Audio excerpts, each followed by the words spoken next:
Okay. All right. So yeah, we are getting started on the final exam review. The semester's kind of flown by, but just a few short 8 weeks ago, you started this class. And yeah, now we're here. So the final exam review homework is obviously, a bit longer than your other review homeworks. It's about, I think it's 60 questions. So some of these we're going to be able to fly through. Some of them take a little bit longer. Not entirely sure how long we'll be here. As always, I will email you and everybody else who has attended ones in the past a link to the recording so that you can, watch it at your leisure. So hang on just one second. I just realized I didn't close the door here. I'm going to do that and then we'll dive in.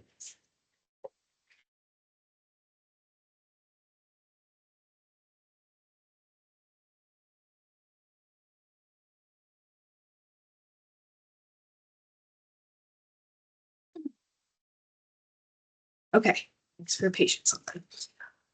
All right, so number one, determine whether the variable is qualitative or quantitative and explain your reasoning. The amount of money spent on CDs this year. So an amount, a dollar amount, a number, that's what's telling us that it is quantitative. It is found by measuring or counting. And then while we're talking about quantitative versus qualitative, don't forget that qualitative is, where's one that has the definition here? Qualitative describes an attribute or a characteristic, right? Like, oh, it's all blue or yellow, like what color is something? Sure, this is good. Hi, Kendra. Okay, you can hear me okay too, Kendra, right?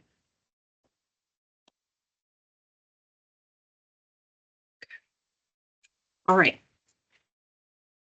Good. Okay.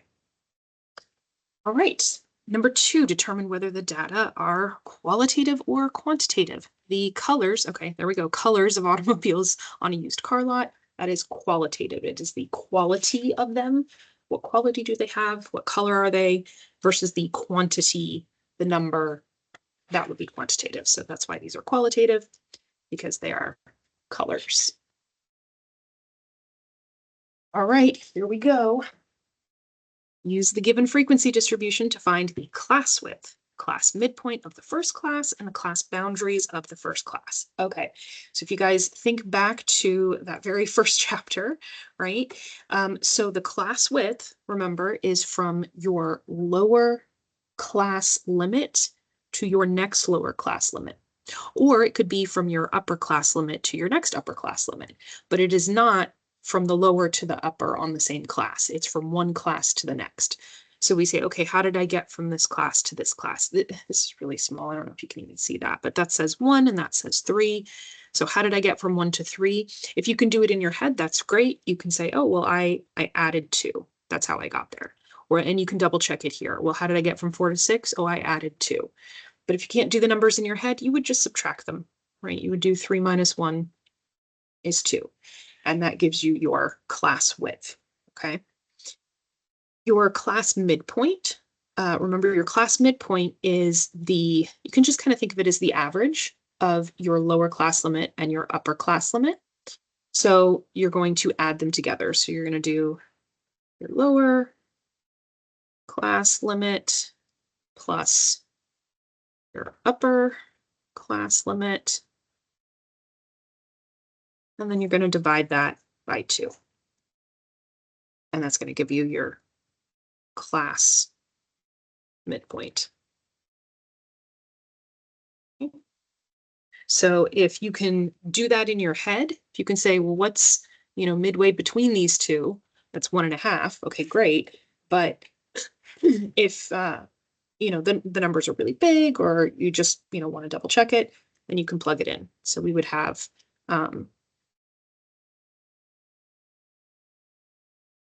I was just trying to think if we should do the first one or the second one. It does say the first class. Okay, so we're going to do 1 plus 2 divided by 2 is 3 divided by 2 is 1.5, right? So whether we're doing it in our heads or whether we do it, by working it out, we get that it's 1.5. Okay, so then we have the class boundaries of the first class. So remember the difference between the class limits and the class boundaries. So your class limits are, your lower class limits are these numbers here, your upper class limits are these numbers here. The boundaries are the things that are in between, going from your upper class limit to your next lower class limit, right? So we're here at 1 to 2, 3 to 4. It's going from here to here. It's what's in between these two, right? So to say what's in between these two, again, if you can do that in your head, that's great. What's halfway in between 2 and 3? Well, that would be 2.5, right? So we would say, okay, so the upper class boundary here would be 2.5. And remember, your lower class boundary is going to be the same, right? The number that you have over here is the same as the number that you have over here. So these are your class limits. These are your class boundaries. And once you have that number, then you can say, okay, well, how far away is this from this? That will help you to find in the other direction, right? So this is 0.5 away from this. So I add 0.5 to get to the upper class boundary. I subtract 0.5 to get to the lower class boundary. So I need to subtract 0.5 over here. So 1 minus 0.5 is 0.5. And if we wanted to, they're not asking us for this, but if we wanted to do it, for the rest of them, we could do the same thing, right? We could continue doing that. We could say, oh, I'm gonna add 0.5, right? So 4 plus 0.5 is 4.5. 5 minus 0.5 is 4.5, or we just say, oh, I need to have the same thing here as here. Or going back to that class width, right? Super useful number to find because you can use it in so many things. You can just add the class width. 4.5 plus the class width of 2, 6.5 plus 2, 8.5 plus 2, 10.5. So we could go in each direction there. Okay, but they only want the class boundary of the first class. So that's what we found here was the 0.5 and the 2.5. And again, if these numbers, if you can't do that in your head, or if there may be like some weird decimals or something, feel free to go ahead and actually add them up, right? And then you get your boundary number there. Okay. Use the frequency distribution to find. Okay, so very similar. Class width. So again, let's use this. It's the light, but maybe helps a little bit. So we're going to say, okay, to get from 32 to 37, right? What did I have to add to 32 to get to 37? I had to add 5. So that's going to be my class width. Then they want the class midpoints. They want all the class midpoints. Okay, so remember the midpoint is, we're going to say, let's do this down here, 32 plus 36 divided by 2. Or you could just say, what's halfway between those is going to be 34. So I'm going to go ahead and make another column for this, right? 34. Okay, and then to get to my next class midpoint, I'm just going to add the class width. So I'm going to go ahead and do that in my calculator. So if I start with 34 and I add 5 and hit enter, okay, I get 39. And then I'm going to hit plus 5. And when I hit the plus, it's like, oh, you meant to add to your answer. And so it just puts answer in. You don't have to type in ANS. So I just hit plus 5 and then enter. And I get 44. So I've done the same addition twice now. So instead of hitting plus 5 again, I can just go ahead and hit enter. And it'll say, oh, you want to do that again? You want to add 5? And again, and again, and again, and so on and so forth, until we get all of our class midpoints. And then the class boundaries. So again, we say, so we're here at this first one. How do we get, what's halfway between here and here? What's on the upper boundary here and the lower boundary here is going to be the same number, or what's halfway between 36 and 37? Well, that's going to be 36.5. And again, you could add these together and divide by 2 if you wanted to. And so we have our 36.5 is the lower boundary of the second class. To get the lower boundary of the first class, we can do it a couple ways. We can subtract the class width, right? Or we can say, okay, this is 0.5 to the left of this number. So this is going to be 0.5 to the left of this number, which is going to be 31.5. And then we just continue to add the class width from there. So again, in the calculator, that would look like 31.5 plus 5, and then plus 5 again, and then just keep hitting enter until you get to the last one.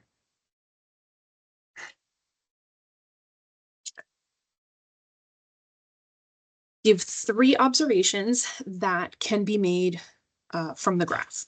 Okay, so blank has the most users. So I know a lot of times when we're looking at graphs and charts and all that, sometimes we maybe jump straight to the numbers, but it's important to remember that they're labeled and they're labeled for a reason, right? So make sure that you're actually reading, well, what is the title of this? What does my vertical axis represent? What's on my horizontal axis, right? So monthly active users on 5 social networking sites.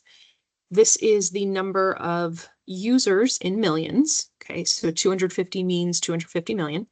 And then down here, they haven't named them. They've just labeled them as A, B, C, D, E. Getting some weird feedback. Oh, it went away. Okay.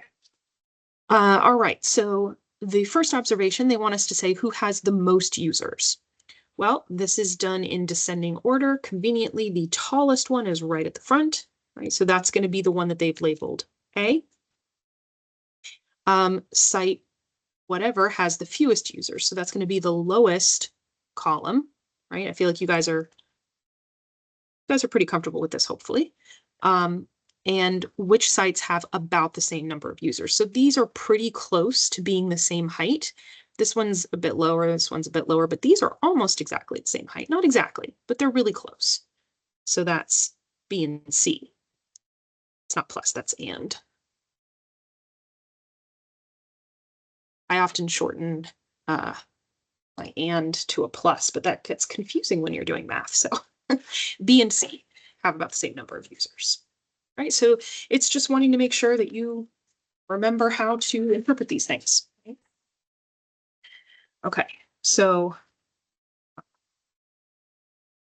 display the data to the right in a Pareto chart and describe the difference in how the pie chart and the Pareto chart show patterns in the data. Okay, so we want to represent this same information in a different way. So just like with the last one, this was a Pareto chart, right? We talked about, hey, it's so convenient that the highest number is over on the left. That's one of the features or characteristics of a Pareto chart, is that you have to put them in descending order to kind of emphasize, their relation to each other, okay? So we would need to put these in descending order. So sometimes when you're looking at the pie chart, if you're just looking at the image and you're not looking at the numbers over here, it can be a little bit hard to tell. Like maybe the yellow and the blue. I mean, I think, the yellow, you can tell it's bigger than the blue, but you might have one where it's maybe not so clear, right? Like which slice is bigger. So you have to then go look at the numbers. Whereas here, you can very clearly see, in descending order. Your feedback. What's the most? So we look at this and we say, okay, what's the most? This one, again, I know this is really small, but this is the biggest one. Summer is 36%. So summer, 36. Then after that, we have spring of 28%. So then we put spring. Then we have fall at 21%. And then we have winter at 15%, right? So they've labeled it with the summer, spring, fall, and winter. Okay. And then describe the difference in how the pie chart and the Pareto chart show patterns in the data. The pie chart shows the percentages right, as parts of the whole. And the Pareto chart shows the rankings of the seasons, right? Because the Pareto chart, you always put the highest one first, and then you go in descending order. So you're ranking them. Whereas these go in like in a circle, right? So we went around anyway. Okay. A misleading graph is a statistical graph that is not drawn appropriately. The type of graph can misrepresent data and lead to false conclusions. So these are notorious because having them, kind of at an angle like that, visually sort of disrupts being able to compare the sizes of the pie slices. So explain why the graph is misleading. The angle makes it appear that the third quarter, this yellow one, has a larger percent of the sales, when in fact it is the same as the first quarter, right? This yellow and blue pie slice, don't know why that's so difficult to say, are the exact same size, but it can be a little hard to tell that when you're looking at it from an angle. And then which of the following graphs corrects the error? So we have these three options. Obviously, we can rule this one out. We're going to stick with a pie chart. And then we have to say, okay, well, why this one rather than this one? So we need to keep it in the same order that this was in. Okay, this is going first, second, third, fourth. So we need to also be first, second, third, fourth. Okay, this one is trying to go in the other direction around counterclockwise. This is clockwise. We need to also go clockwise. Okay, the top 14 speeds in miles per hour for professional drag racing over the past 2 decades are listed below. Find the median speed. Okay, so remember median, the difference between mean and median. Mean is your average, median, like the median in a road, it's the thing in the middle of the road, right? So this is the number in the middle. So remember that when you have a whole list of numbers, if you have an even number of numbers, so if you have maybe 4 numbers or 10 numbers or 16 numbers, how do you know which, once they're all in order, how do you know which position is going to be the median one? Because if you just have a few, you can sort of visually see what's going to be the middle one. But if you have a list of 20 or 50 or 100 numbers, then it can be difficult. You want a mathematical way to find what position number am I looking for. What you're going to do is you're going to divide by 2. You're going to take your sample size, your n, how many you have, you're going to divide by 2, and you're going to take the average of that and the one above it. So if you were here for the first review, you'll remember the example that I gave was if I have 4 numbers, I want to know what the exact middle is, the median.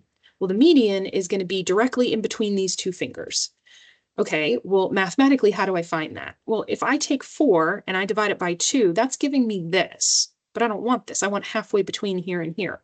So you're going to cut it in half, and then you're going to take the average of that and the one above it, right? So if you have trouble memorizing this, just look at your fingers and say, okay, if I have 4 things, exactly in the middle is going to be right here. How do I get there? Divide by 2, take the average of that and the one above it, okay? Whereas if you have an odd number of items or of numbers, you're going to divide by 2. Okay, you're going to divide by 2, and then you're going to go up to the next spot. Okay, so again, with our fingers, if I have 5 things, I say, okay, well, what's exactly in the middle? That's going to be this, my middle finger. Okay, well, mathematically, how do I get there? If I take 5 and I cut it in half, I actually get 2.5. Well, I don't want that. I want the next one up. So you just go up to the next number. So if you have an odd number, if you divide by 2, you're going to get a decimal, go up to the next whole number, right? 5, cut it in half, get this decimal, go up to the next whole number, okay? All right, so which one of those do we have? Well, we've got 2, 4, 6, 8, 10, 12, 14 numbers. Right, so we have an even number of numbers. So this is the one that we're going to do here. Okay, so you could, by hand, write these out in order. That would take a long time. That would be a waste of your time. So what you want to do instead is you want to put this into your calculator, right? So what we're going to do is we're going to type this list of numbers into our calculator. So you're going to go to Stat, and you're already on the Edit menu. You're going to select that first option, Edit. And this is how we edit a list. Now, I've already put these in so that I don't have to waste time on the review putting numbers in. I've entered all of these numbers into my L1, my list 1. And what you can see here is as I arrow down, when I get to the end of my list, whoops, when I'm highlighting the last number, you can see that right down here at the bottom, it says L1 and then it has in parentheses 14. That's telling me there are 14 numbers in the list, right? If I go up one, it's saying, oh, this is your 13th number. This is your 12th number. This is your 11th number. All right, so you're going to go in, you're going to go to Stat, Edit, you're going to type in all of the numbers into any of the lists, whichever list you want. And then you're going to tell the calculator to sort them. You're going to tell the calculator to put them in order. So you're going to go back to Stat, and you're going to go to number 2, sort ascending. A is for ascending, D is for descending. So I guess technically it doesn't matter which one you do, but I always do ascending. And then you have to tell it which list to sort. So this was list 1 on mine. So on my calculator, down here above the number 1, is L1, right? So I'm going to do second and then L1, right? It's like the shift. And then close my parentheses and then hit enter and it says, okay, all done. It's letting you know that it did it. Okay, well now we need to go look at what it did, right? So we're going to go back to Stat and we're going to go back to Edit and we're going to look at that list, and now the list is in order. I mean, I had already put it in order previously, but you hadn't if you were doing this. All right, so now that it's in order, now we need to say, okay, well, which location, which position number should I be looking at? Well, we had 14 numbers in this list, right? Well, according to the rules, we have an even number of things, so we're going to divide by 2. That's going to give us 7. And we need to take the average of that and the one above it. So what I need to do is I need to look at the number in the 7th position, add it to the number above that in the 8th position, and then divide that by 2. Okay, so I'm going to, in my calculator, I'm going to arrow down to the 7th position, which is 196. I'm going to arrow down to the 8th position, which is 196.2. I'm going to add those together and divide by 2. So remember, to get out of this menu, you're going to go where it says quit. So you have to do second mode because that will do quit. So second mode, quit, and you're back at you can kind of think of this as your home screen, right? All right, so we do 196 plus 196.2, hit enter, then divide by 2. All right, think of it, sneeze. Okay, I guess not. So just a reminder that when you're putting this in your calculator, you don't want to type in that, right? That would get you the wrong answer because of order of operations. This is not what you want to do. If you're going to do it like that, or if you're going to do it all in one step, I mean, put parentheses around your numerator. Okay, or you can just do it in 2 steps like I did. Right? You could just do 196 plus 196.2, enter, then divided by 2. And then we'll get our answer of 196.1.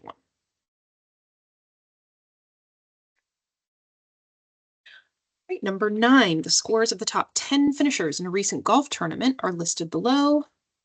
Sorry, now you can see that. Find the median score. So again, we're finding the median. So we say, okay, well, how many numbers do I have? 1, 2, 3, 4, 5, 6, 7, 8, 9, 10. I have an even number of numbers, right? N is 10. So we're going to do the same thing that we did before.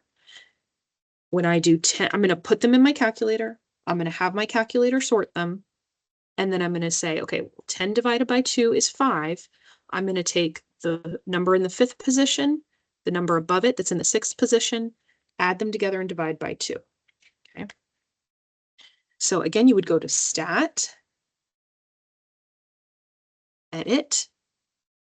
In mine, I put these into list 2, but you could put them wherever. Also, remember, if you want to use a list that currently has stuff in it, you want to clear it out, highlight the label of the list and then hit your clear button, which is right here, and then enter, and it will clear the whole list. Okay. All right, so I've already put these into L2. Again, to have it sort, you're going to go to Stat.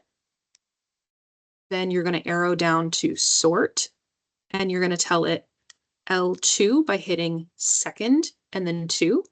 And I always like to close my parentheses, and the calculator says, okay, all done. So now we're going to go look at what it did by going Stat, Edit. Okay, we're in L2. So I need to look at the 5th and the 6th position.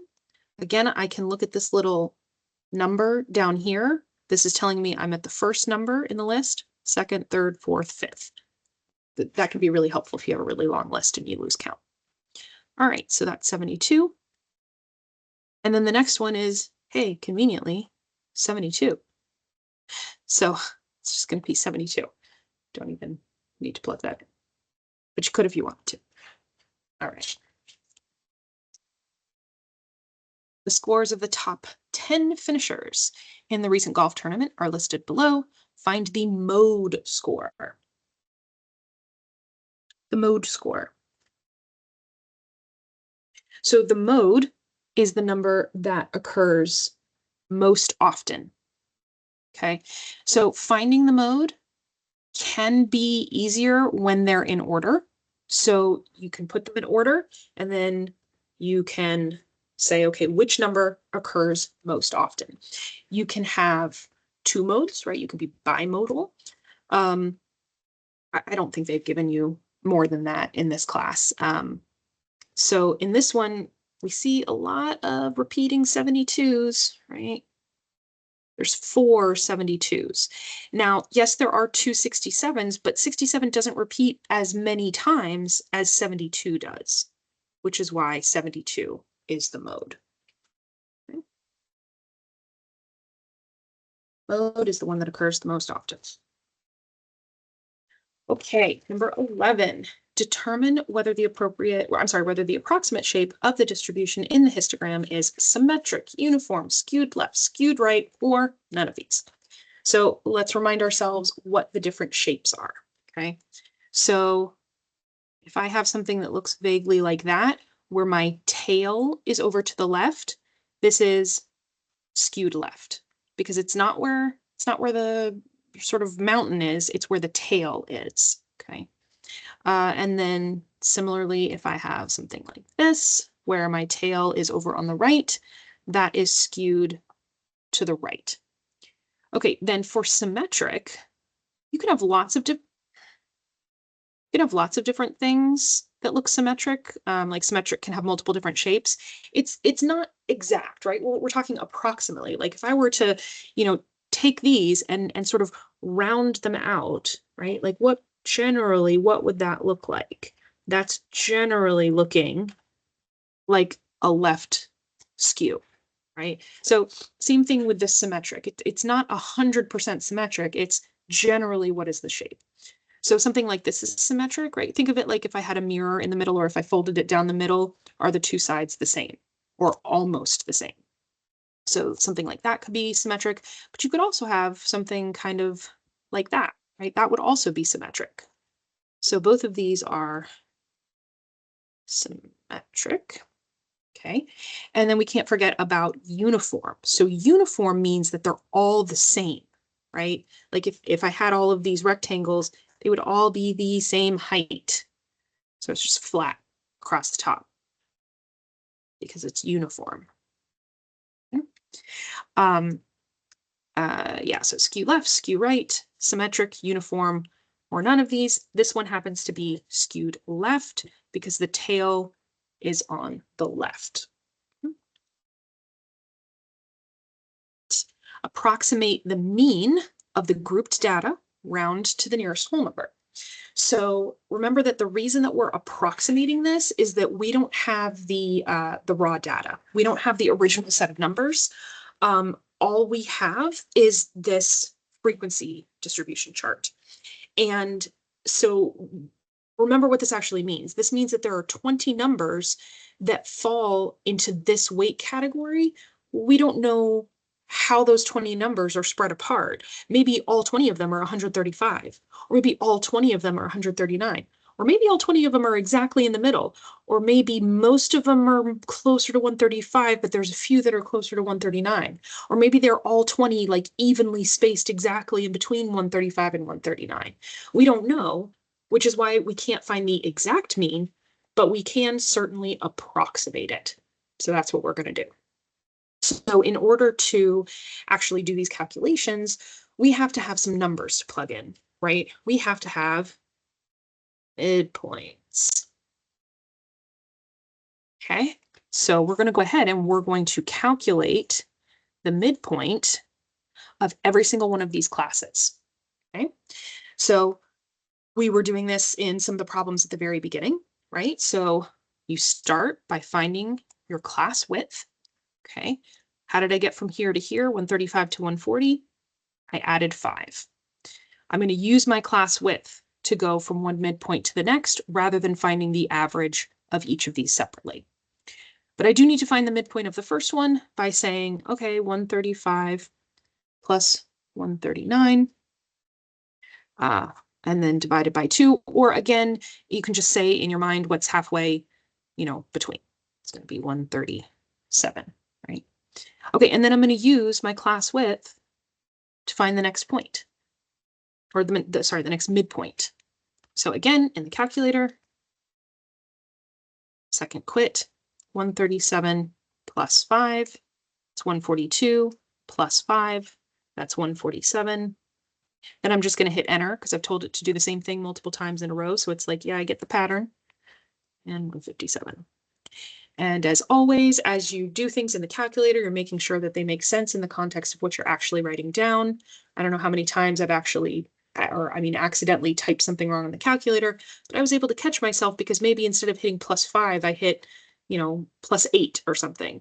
And then, I would get a number that maybe doesn't make sense, right? Like if I had added 8 to this instead of 5, that would have gotten me to 150. And I could say, well, wait a minute, how in the world could I get a midpoint of 150 when it's outside of this class, right? So you're always checking yourself as you go, making sure that your answer makes sense in the context of the problem. All right, so we've got our midpoints, great. So what we're going to do is we're going to, and actually I should have written this in the other way, we're going to do midpoints and frequency. This is going to be your list 1. This is going to be your list 2 in the calculator. Now in mine, again, I already put these numbers in. I didn't put them in list 1 and list 2. I put them in list 3 and list 4, but it doesn't matter what list you put them in as long as you know which lists you've used, right? So we're going to go stat edit. I put it in, I'm sorry, not 3 and 4. I put it in 4 and 5. So you put your numbers in the one list, your other numbers in the next. Again, your midpoints need to be in kind of to the left, or you just need to remember which one's your midpoints and which one's your frequencies, right? Okay, so now we're going to have the calculator do the math for us.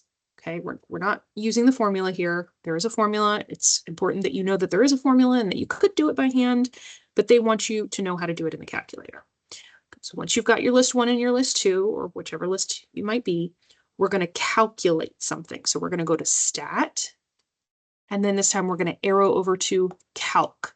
And what are we calculating? One var stats, one variable statistics. And we have to tell it what is the list of numbers and what is their frequency. Okay, so this is L4. So again, I'm hitting second 4 to get L4. I'm going to arrow down, second 5 to hit L5. and then I say calculate. And it does. It calculates a whole bunch of things, right? So the first thing that it has here is the mean, right? X bar. Whether this was a sample or a population, your calculator doesn't know, but the mean is the same either way from its perspective. So X bar is our mean, and they want us to round to the nearest whole number. So 146.5 rounds to 147. Also keep in mind that your S is your sample standard deviation and sigma is your population standard deviation. Because unlike the mean, the formula for these is different, whether it's the sample or the population. So make sure that if it asks you for one of these, that you're giving it the right one, whether it's sample or population. But for the mean, it's just the X bar up here. Okay. 13, the grade point averages for 10 students are listed below. Find the range of the data set. So remember, the range is your maximum value minus your minimum value. And there's lots of ways you can do this. If you have kind of a small set of numbers like this one, you could just look at it and you could say, all right, my biggest number is the 4.0. My smallest number is the 0.8. And you say, okay, 4.0 minus 0.8 gives me a range of 3.2. But if you have a really big set of numbers, or you're having trouble picking out, excuse me, then you can always put it into a list into your calculator, have your calculator sort in either ascending or descending order, and then it'll be really easy to just arrow up to the top of the number, or up to the top, the first number on the list, and then down to the last number on the list to see what your minimum and your maximum are. Also, you'll notice that these calculations that it gives you, it tells you what your min and your max are. So you can also have it calculated if you want to.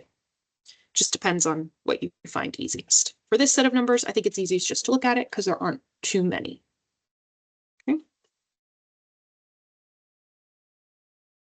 Right, find the sample standard deviation, round to the nearest tenth. So again, we have sample statistics, and we have population parameters, right? So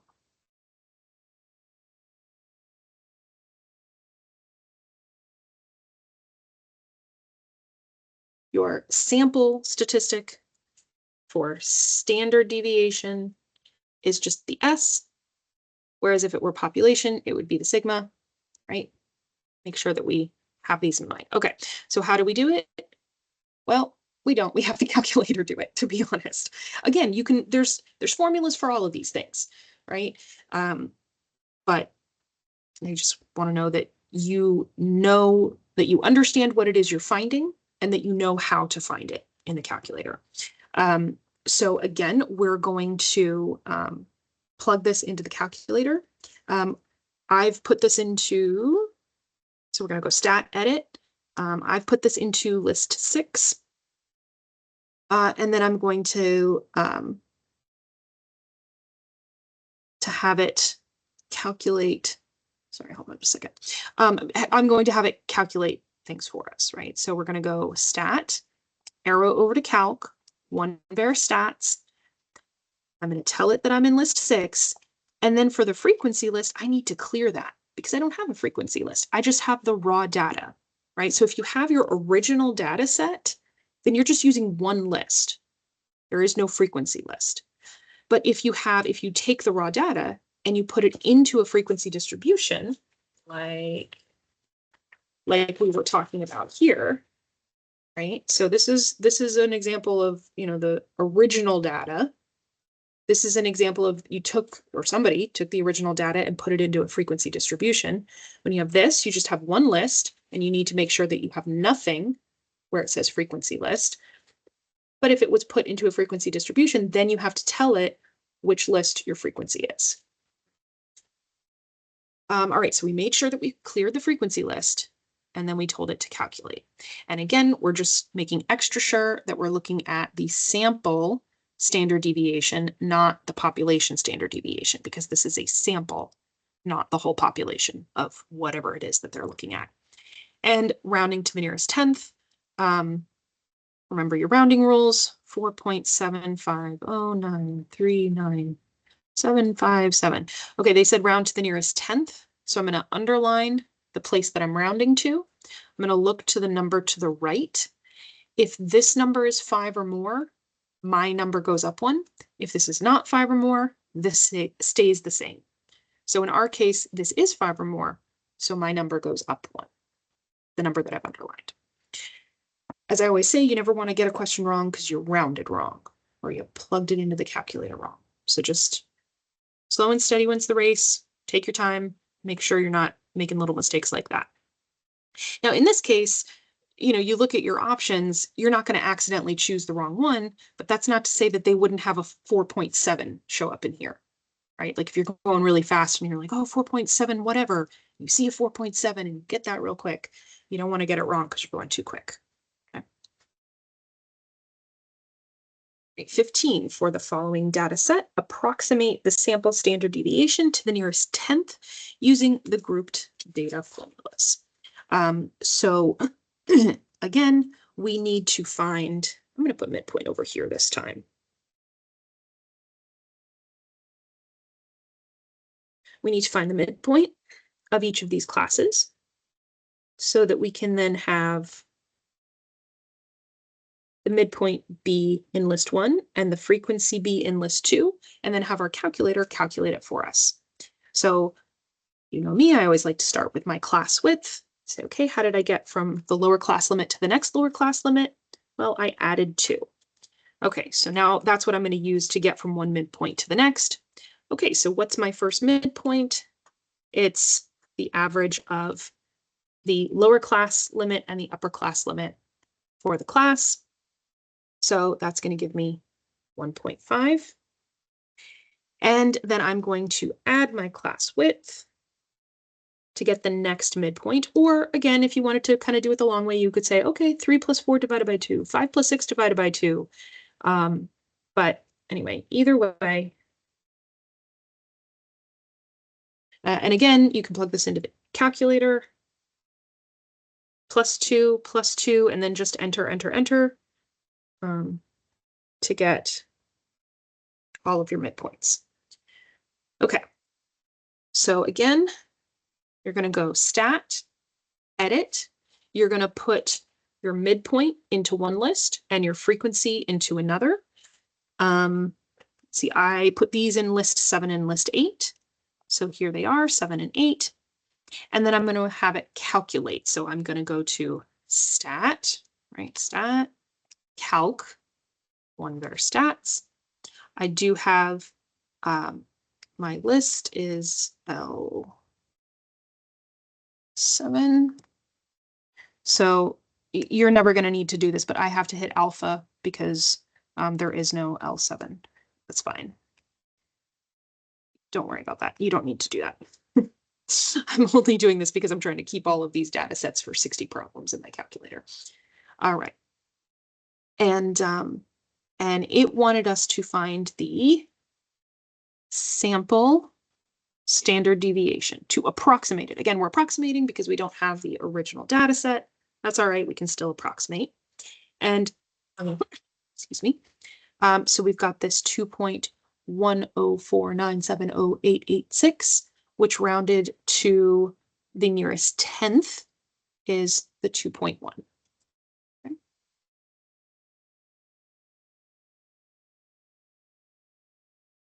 Okay, explain the relationship between variance and standard deviation, and can either of these measures be negative? So when you're doing all of these calculations by hand, we end up coming up with the variance first, right? And the variance is the square of the standard deviation, right?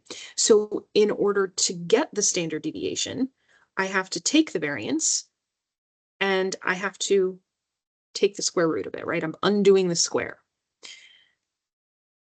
Just like the opposite of multiplication is division, the opposite of squaring something is taking the square root. And that's how I get the standard deviation. So, a lot of times people, they maybe get a little confused because, it's like, well, why do I have to, it kind of feels like they want you to work backwards.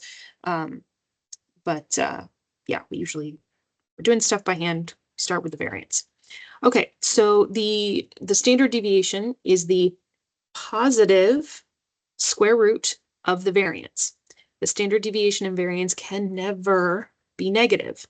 Squared deviations can never be negative, right? So if you haven't taken like an algebra course in a while, if you take a negative number and you multiply it by a negative number, a negative times a negative is a positive number, right? So if the standard deviation is a negative number, you square it, that's going to be a positive, right?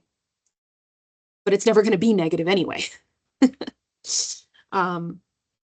Anyway, so yeah, so taking the positive square root, something to remember. Okay. Number 17. The test scores of 15 students are listed below. Identify potential outliers, if any, for the given data. Okay, so keep in mind we're looking at, I'm going to assume we're looking at percentages here, right? Like what percent did you get on your test? So, we've got some high scores here. We've got some C's, we got some D's. Oh, that person failed. That person is not doing so great either. And then we have this lowest one here, a 39%. And you might say, well, why is 39 the outlier and not both 39 and 48? Well, if you look at 48, it's actually pretty close to the next number, right? So it's not like it's super far away from the next number up. There's only a difference of 3 here, whereas here, there's a difference of 9, right? So you have to go really far. So like, for instance, if, and we're kind of combining chapters here, but like, let's say I have, a set of data that looks something like this, okay? We can see a pattern here, right? But then I have one number sitting out there. That's an outlier, right? It's not following the sort of pattern of the rest of the group. Or maybe I have, test scores, right? It's a common one, whether it's a test in class or like, IQ scores or something, right? So I have something like that. And then we've got genius over here is skewing things, right? Or maybe we have somebody who, has some sort of, like brain damage or something, and they're way down here or whatever. Or maybe we're looking at a class of geniuses and this is a normal person, right? So these are going to be our outliers. These are going to be our outliers. This is our outlier. Okay. Follow the pattern of the rest of the data. A student's grade on the fundamentals of engineering exam has a z-score of negative 0.5. Make an observation about the student's grade. Okay, so remember that we have these things here. We've got right there, smack dab in the middle, is our mean, okay? And then the z-score is how many standard deviations did you go in either direction, right? So if let's say I took my mean and I added 1 standard deviation, that's a z-score of positive 1. If I took my mean and I added 2 standard deviations, that's a z-score of 2. So I can go to the right, but I can also go to the left, right? I can say mean, sorry, I gotta write so small here. I was trying to make this big, didn't really work. I can subtract a standard deviation, and that's gonna give me a z-score of negative 1. And then same again, I can take my mean and subtract 2 standard deviations. That's a z-score of -2. So they said that this person had a Z on their exam, the Z-score was -0.5. So from the mean, we're going to the left because it's negative half of a standard deviation, right? So the mean is right in the middle. That's the average. The student's grade on the exam was below the average. Now, not too far below. It was only 0.5 Z-scores, or a Z-score of 0.5, -0.5. So, it's not like they're 2.5 standard deviations below the mean, but they are slightly below the mean. So it was below the average. Because it's negative, we go to the left, right? When you're going to the left, that's negative. When you're going to the right, that's positive.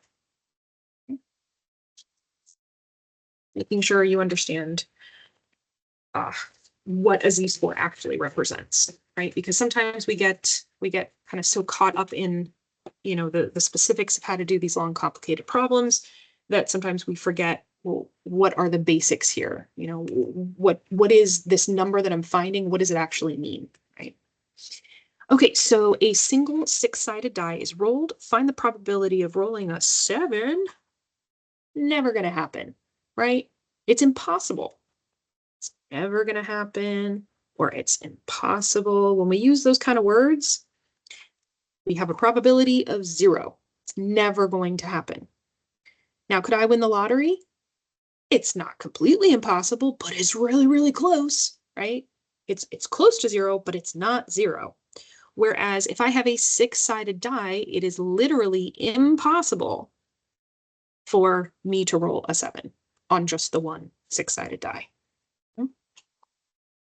Sort of conversely, when we talk about things that are certain, that we are 100% sure will happen,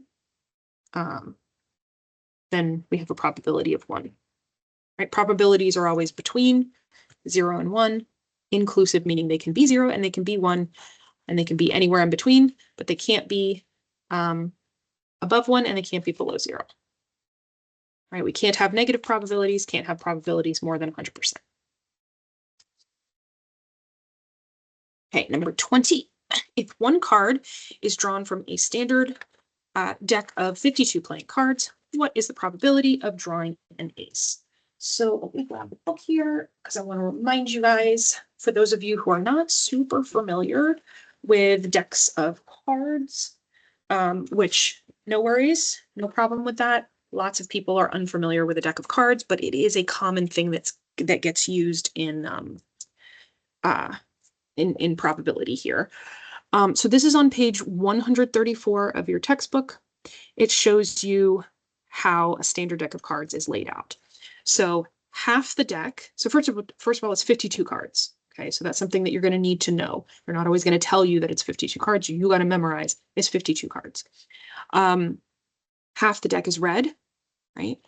So that's what is that? 26, right? So 26 cards are red. Half the deck is black. 26 cards. We have 4 different suits. So 1/4 of the deck is each suit. So 13 cards are in each suit. We have numbered cards 2 through 10. Then we have jacks. Then we have queens, kings, and aces. When they talk about face cards are ones that have the face on them, which confusingly is just the king, the queen, and the jack. The ace does not have a face on it. So just be aware of that. Okay, so now that we know that, let's look at what they actually asked us. They said, if one card is drawn from a standard deck of 52 playing cards, what's the probability of drawing an ace? Okay, well, how many aces are in the deck? I have an ace of each color, or I'm sorry, I have 2 aces of each color, right? 2 reds and 2 blacks, but there's 1 for each suit. So I have a total of 4 aces in this deck. Okay, so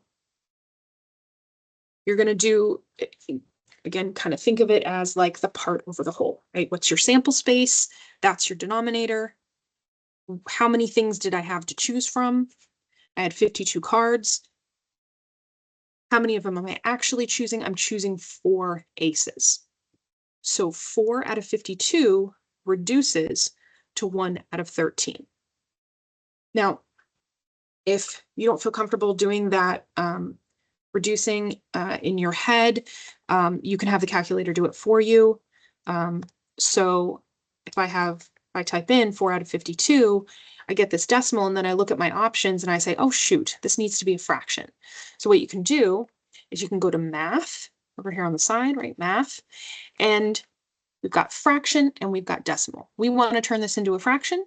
It's already highlighted on fraction. I'm going to hit enter, and it says, oh, you want to take your answer and turn it into a fraction?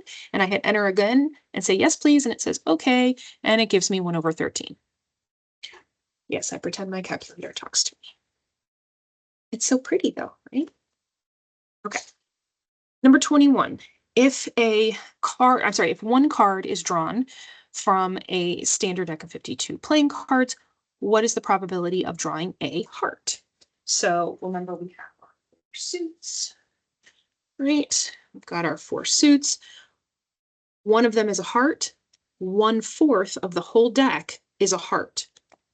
So I don't necessarily have to start out by saying, oh, I've got 52 cards and 13 of them are hearts. I can just say 1/4 of the deck are hearts.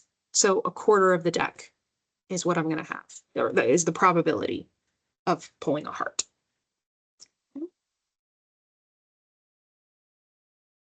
Okay, let me get my highlighters out for this.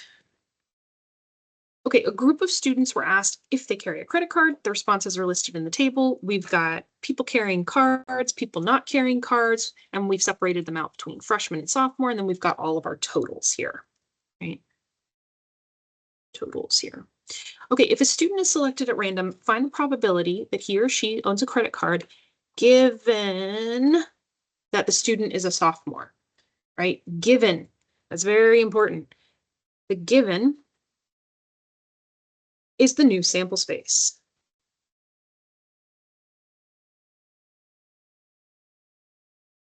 The given tells you what your new denominator is, okay?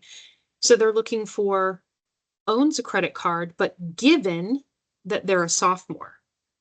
So what that means is that my denominator is not the total number of people that were surveyed, it's sophomores. I always want to misspell sophomore. It's got an extra O in there that I don't remember is there. So we're going to start with that. I'm going to go ahead and I'm going to highlight just sophomores because that's the only thing I'm allowed to look at.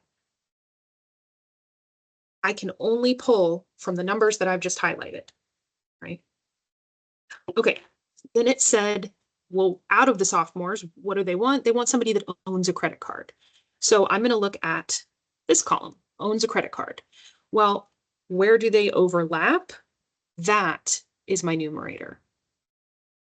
Right, you see that? The number of sophomores who own a credit card out of the total number of sophomores. The given gives you your new sample space. So I have, what was the total number of sophomores? Tells me right here that there were 40 sophomores. Okay. And then how of those sophomores, given that it's a sophomore, how many of them carry a credit card? 29. And we plug that into our calculator. And that's how we're getting, you can't see that. That's how we're getting 0.725. Okay. Remember, the given, whatever it is that's given, that's your new denominator. That's your new sample space. Okay. Right, a group of students are asked, again, if they carry a credit card. Again, we're separating it out into freshmen and sophomores. Okay, student is selected at random. Find the probability that he or she is a sophomore, given that they own a credit card. So you might look at that and say, oh, isn't that what we just did? No, but it's very similar, right? Before it was owns a credit card, given that they're a sophomore. Now we're reversing it. We're saying, given that they own a credit card, what's the probability that they're a sophomore? Which is not the same thing, right? Because the given is the new sample space. And the given here is that they own a credit card. So I'm only going to highlight these numbers because those are the only ones I can choose from, because I can only look at people who own a credit card. And then my numerator is, well, what are they asking for? Sophomores. Sophomores who, given that they own a credit card. So the numerator is sophomores who own a credit card. My handwriting is getting so messy, sorry. So do you see the difference here? Okay. The numerator is the same in terms of it's the interlap or I'm sorry, the overlap or the intersection of the sophomores and the people who own credit cards. It's the denominator that's different, right? Okay. All right. So again, let's look at the actual numbers. Okay, own a credit card. How many people total own a credit card? Remember, I can only write down the numbers that I've highlighted here. 35 people total said that they owned credit cards. Okay, now that I'm only looking at these people, because that's my given, this is my whole sample space right here. It's like I've narrowed my focus down to this. I can only look at these. Given that they own a credit card, what's the probability that they're a sophomore? Well, we got 10 sophomores. So again, in the calculator, 10 out of 35, and that's when we round correctly, that's how we get 0.286. Right, 24. A group of students were asked if they carry a credit card. Okay, same thing, right? If a student selected at random, find the probability that he or she is a sophomore and owns a credit card. Okay, so there's no given here. It's just that they both own a credit card and are a sophomore. Okay, the and tells us that this is the intersection. It's where these two things intersect. It's where they overlap. I'll use a different color here. So what are the two things that we're looking at overlapping? We're looking at sophomores and people who own credit cards. So I'm looking at sophomores.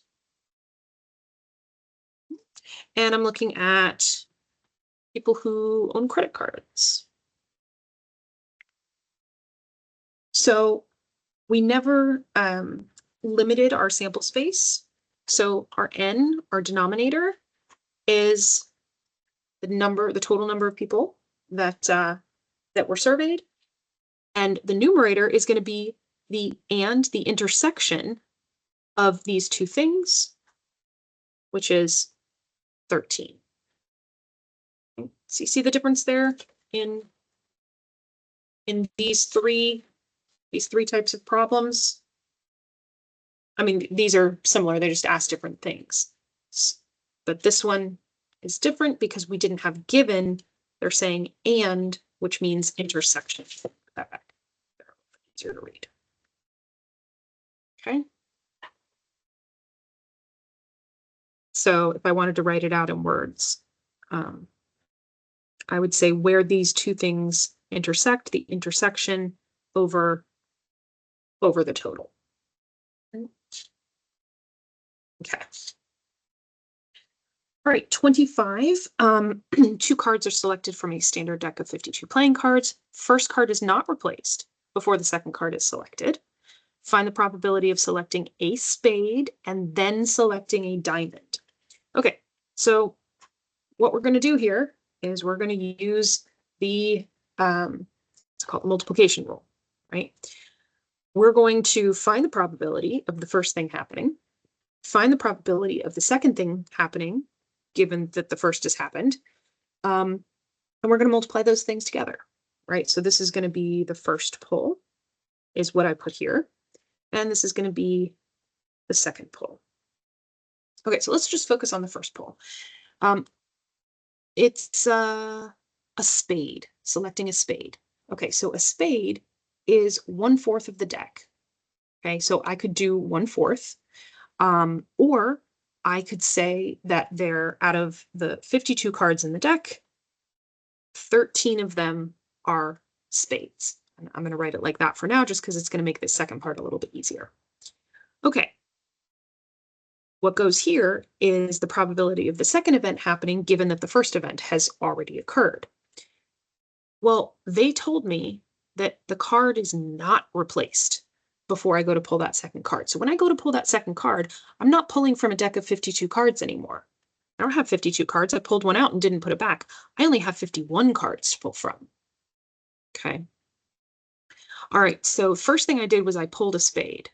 When I go to pull a diamond, the fact that I pulled a spade doesn't affect the number of diamonds that are in the deck, right? I still have 13 diamonds. It's not like they said, that you pull a black card, because then that, excuse me, that, might affect it.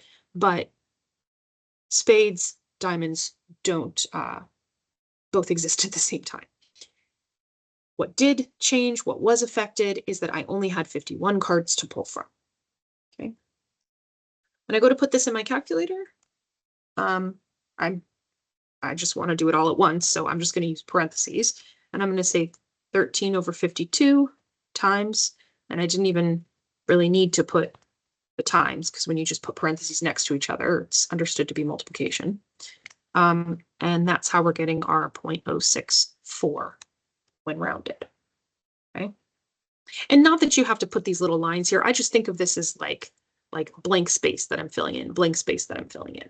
But feel free to just, if you want to just kind of think of it like that, right? First pull, second pull. Okay. All right. According to a study, 74% of K through 12 schools or districts in a country use digital content in some way, such as an ebook, an audiobook, digital textbooks. Of these 74%, 6 out of 20 use digital content as part of the curriculum. Find the probability that a randomly selected school or district uses digital content, right, that's 74%, and uses it as part of their curriculum, right? Both of those things. So again, we're going to be using the multiplication rule. We're going to say this 74%, right? And then we also have that 6 out of 20 use it specifically as part of the curriculum. So we're multiplying these two things together to find the probability that it's both of them.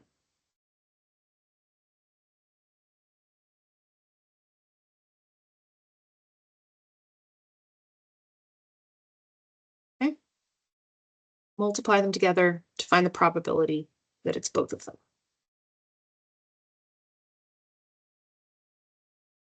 All right. The table lists the smoking habits of a group of college students. If a student is chosen at random, find the probability of getting somebody who is a man or a woman. Round your answer to 3 decimal places. So if we're not really paying attention here, and we just we're going through the motions, we would say, okay, somebody who is a man or a woman. So we're going to do the probability of a man plus the probability of a woman, and then we would subtract where they overlap. They're not overlapping in how we've categorized them here. And we would say, okay, well, the probability of a man, okay, total, we surveyed 406 people. How many of them were men? So men, there were 192 of those. Okay, and then the probability of a woman, okay, how many total people? There were 406. How many of them were women? Okay, there were 214 of them. Okay, so I'm going to add those up, and I'm going to get 1, right? Because they just described our entire sample space, right? We divided people up into either a man or a woman, and we're saying what's the probability of one or the other. That's the whole sample space. I just highlighted everything, right? The only thing I didn't highlight was the totals. Actually, I probably shouldn't have highlighted those. So if you're paying attention, you don't have to do any of this math because you say that both of these things together is the whole sample space. Okay. So make sure you're paying attention and you can save some time when you're doing the test on a problem like that. Also, if it wasn't something that did take up the whole sample space, then excuse me, when we see the word or, that tells us to use the addition rule, right? So the probability of A or B is the probability of A plus the probability of B, and then you have to subtract anywhere where they overlap. So the probability of A and B, right? They didn't overlap anywhere in this problem, which is why we didn't do any subtraction. Okay. All right, the distribution of master's degrees conferred by universities listed in the table assume that a student majors in only one subject, right? So we're not doing any overlapping here. I'm not getting a double major in math and English. What is the probability that a randomly selected student with a master's degree majored in English or mathematics? So I actually just wrote that down, didn't I? We're using the addition rule. The probability of A or B is the probability of A plus the probability of B, and then you subtract anywhere that they overlap. So we're going to find the probability that they got a degree in English. And then we're going to add to that the probability that they got a degree in math. And then we would subtract the probability that they got a dual degree in English and math, except that we know that they didn't because they were only allowed to major in one subject. So in order to get these probabilities, because they didn't give us like percentages, right? They just told us numbers. They didn't even tell us how many people got a master's degree. So what we have to do is we have to add all of these up to find the sum of frequencies, right? Sigma, capital sigma of the frequencies.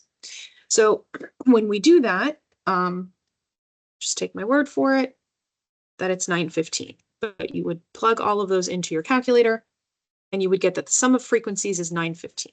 So our N, our sample size, is 915. So the denominators of both of these fractions are 915. Okay, how many people got an English degree? 206. How many people got a math degree? 225. We add them together.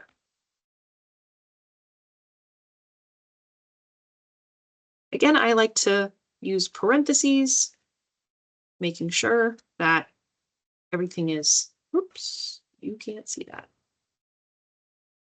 Making sure that everything is put into the calculator correctly.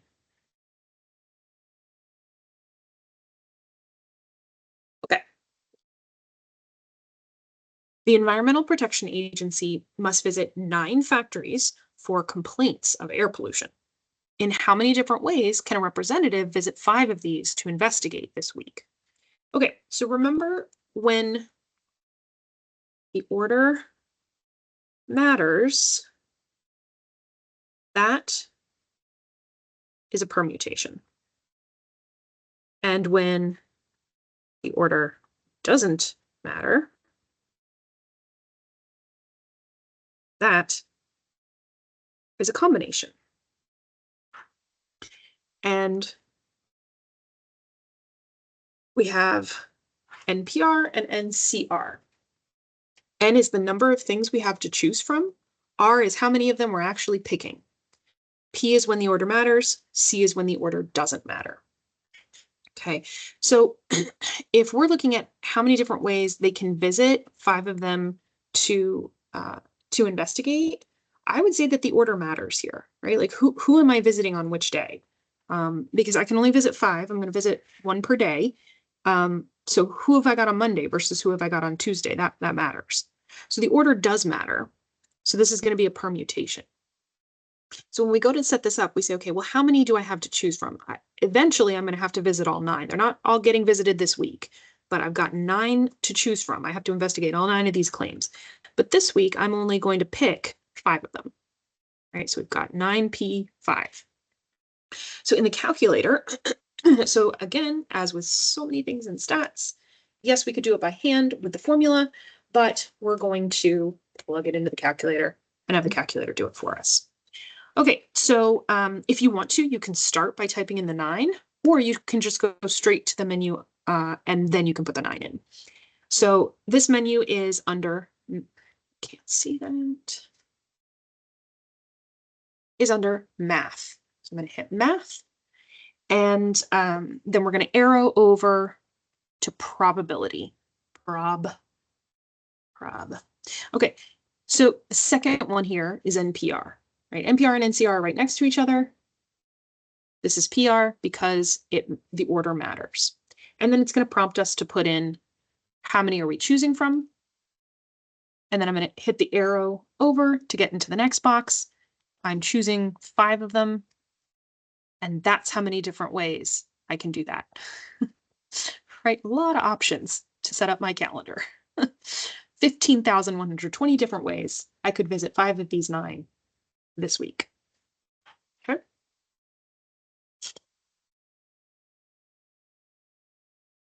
Okay, number 30, there are 14 finalists in a singing competition.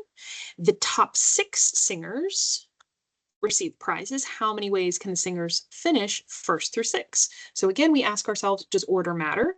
Do I care if I finish 1st or 6th? Do I care if I'm 7th or 8th? Well, we're only picking 6th. But yeah, it matters, right? We're ranking them. So order matters. So this is a permutation.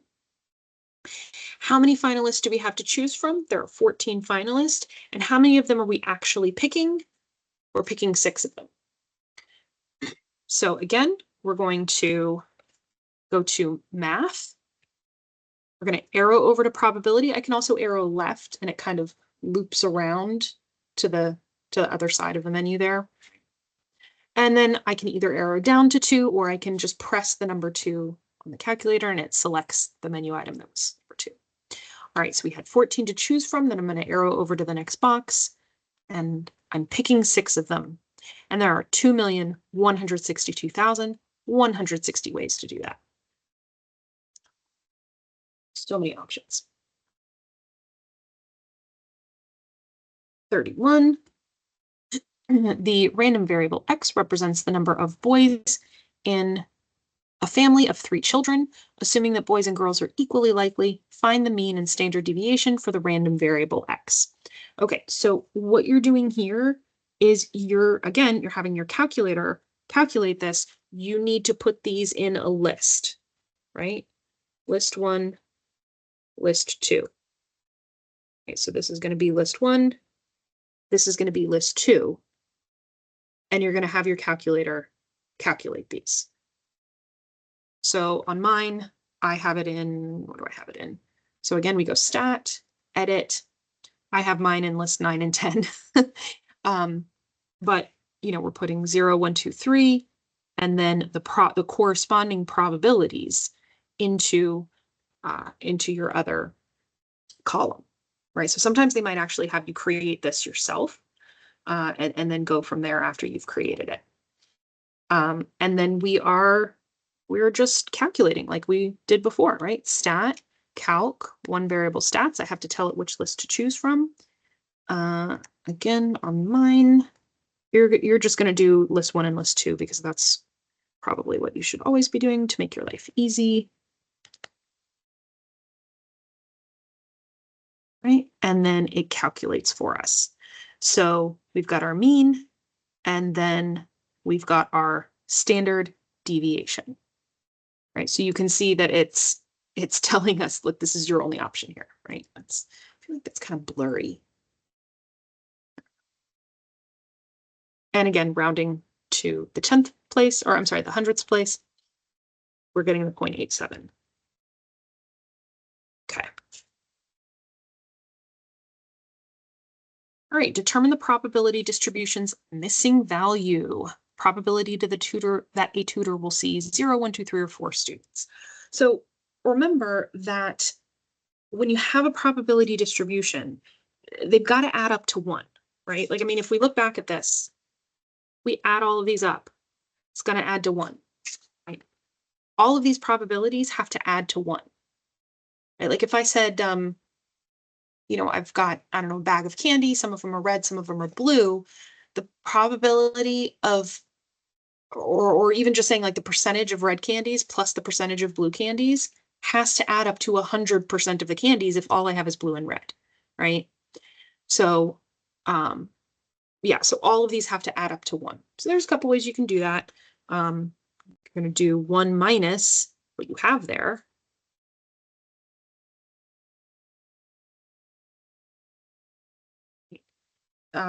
Yeah, just lots of different ways you can plug this into your calculator. Doesn't matter which way you choose to do it. I'm just going to add them up. 0.55 plus 0.13 plus 0.21 plus 0.02. And then I'm going to subtract that from 1.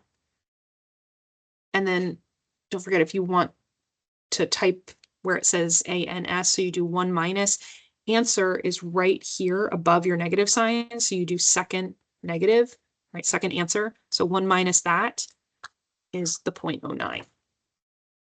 Because I would have to put a 0.09 here in order for this to actually be a probability distribution that has to add up to 1. All your probabilities have to add up to 1 in these distributions.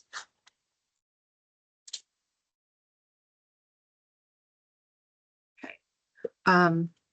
The probability that an individual is left-handed is 0.170. In a class of 36 students, what's the probability of finding 5 left-handers? Round the answer to the nearest thousandth. Okay, so this is where you have to remember, like, you have to say, okay, what did they give me? What are they asking for?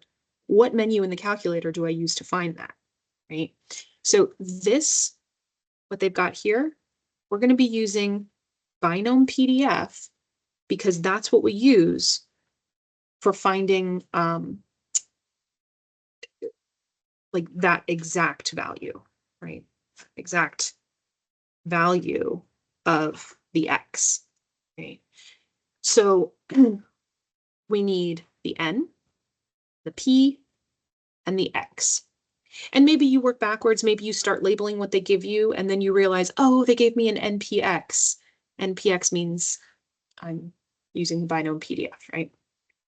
So N is our sample size. We have a class of 36 students. P is the probability of the particular thing, whatever it is happening. We're talking about being left-handed. So the probability of that is 0.170. And then the specific value that we want is the probability of finding specifically 5 left-handed people. Okay. So, all right, Binom PDF. So how do we get to that? That's second vars distribution, and it's going to be the option A, F, right?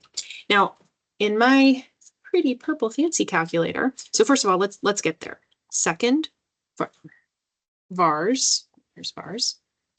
And then to get to A, I can either arrow down, or since it's near the bottom of the list, I can arrow up to kind of loop down to the bottom and work my way back up. Or I can go directly to A by hitting alpha and then math, because A is directly above that. I'm just going to arrow down all these options here, and there's Binom PDF. Okay, so in my fancy calculator, it's prompting me, it's telling me what to give it, right? It's telling me how many trials do you have? What's your N? What's your trials? What's the probability? And then what's your X value? But in the calculator I had before this, which is, still a really powerful calculator, it doesn't prompt you. It doesn't tell you, give me the trials, give me the probability, give me the X value. You have to know what to give it and what order to give it. Okay, so if you have one of those older calculators, you're going to give it N, comma, P, comma, X. Right? That's what these are, NPX. Okay. But this one, it prompts me, makes my life easier. 36, the probability of specifically being left-handed. Not that I have to type the 0 at the end there. And we want to know, and I say specifically, I mean, because we're talking about being left-handed as opposed to being right-handed. They might give you the probability of being left-handed and then ask you about being right-handed, and you would have to do 1 minus 0.17, right? Because we're either left-handed or right-handed. We're not talking about ambidextrous people here, because the probabilities have to add to 1.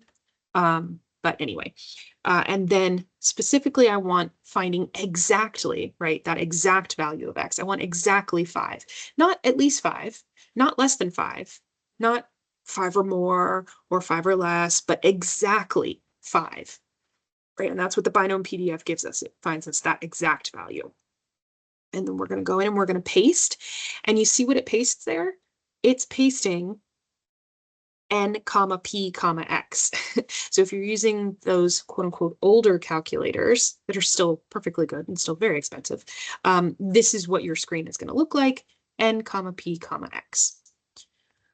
All right, and then we get our number here, and they want us to round to the nearest thousandth. So that's the 3rd decimal place, which we get when we round. Okay. All right. 34, according to police sources, a car with a certain protection system will be recovered 85% of the time. Find the probability that 5 of 8 stolen cars will be recovered, and then round your answer to the nearest thousandth. So same setup here, right? This is still the binom PDF. We have to say what's my N, what's my P, and what's my X. All right, so let's go in order of what they gave us rather than in order of how we're going to put it in. The probability that it'll be recovered is 85%. That's my P, 0.85.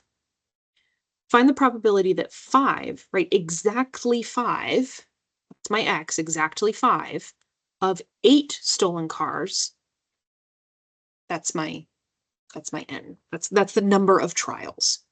Is there 8 trials, and I want to know the success of exactly 5 of them. And remember that when we say success is not necessarily a positive thing, right? They could have said, they could have given us the probability that it wouldn't be recovered, and we're still saying success is if it wasn't recovered, if that's how they had worded it. So again, same menu, we're going to go second vars, right? So we go second, and then vars is here, because above that is distribution, right? Looking at probability distributions here. And again, we're going down to binom PDF, which is A, but again, I could have arrowed down or arrowed up to get there. So my N, my number of trials, is 8. The probability of what we're calling success is 0.85, and the exact value is actually same number as the last problem, 5. Okay, and then again, rounded to the nearest thousandth. It's 3 decimal places. That's how we're getting the 0.084. Okay. All right, 35. Find the area of the indicated region under the standard normal curve. All right, so there's a couple ways you can do this, right? You can use the chart, use the table in the back of the book. They will often provide you with the z-scores and the area table.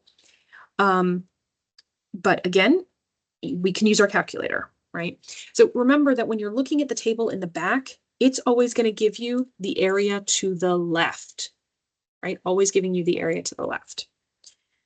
Okay, so before we dive in, let's talk about a few things. Standard normal curve. We have a standard normal curve. The mean is 0, and the standard deviation is 1. It's a standard normal curve. Okay? They've reminded us mean is 0. Okay, this value right here is,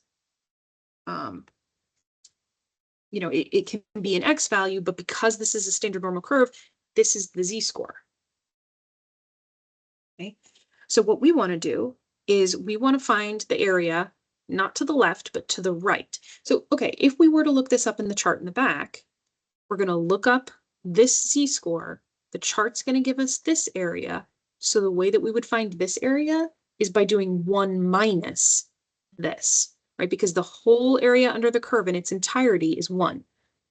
So if I find part of the section, I can just do 1 minus that section to find the other part of the section. Don't forget that. But we're going to be using the calculator because that's easier. So we're going to be using the normal CDF, right? Cumulative distribution function. And we get to it the same way that we were getting to the other one, right? Second bars. So we're going to go second bars and second one right there, normal CDF, cumulative distribution function.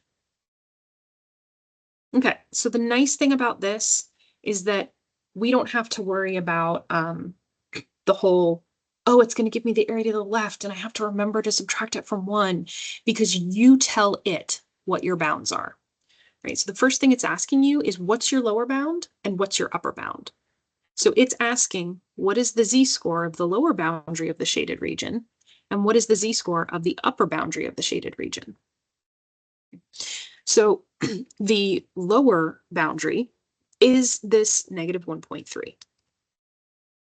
The upper boundary is, we kind of want to tell it infinity, right? We want to give it a really, really big number. You can't just say 10 or 100 or even 10,000. You have to give it something really, really big. So what we do here, and let's see, how do I want to write this out? So our lower boundary is negative 1.3. Our upper boundary is 1 times 10 to the 99th, right? Remember, is this sounding familiar now? 1 times 10 to the, I'm going to use the little caret symbol here, right, to say to the 99th, right? Really big number. Also, we write it that way because if we're looking at a negative number, we say negative 1 times 10 to the 99th. So that's just the standard way that we write it. And then we're leaving our mean as 0 and our standard deviation is 1. Right? When you're finding z-scores, you leave your mean as 0 and your standard deviation as 1 when we're looking at this situation here. Okay, so it's giving us, again, if you have the older calculators, you have to tell it lower boundary, comma, upper boundary, comma, mean standard deviation. Okay, so then when we hit enter, that's how we're getting our 0.9032, rounded to 4 decimal places. So normal CDF, cumulative distribution function. Standard normal curve means 0 and 1.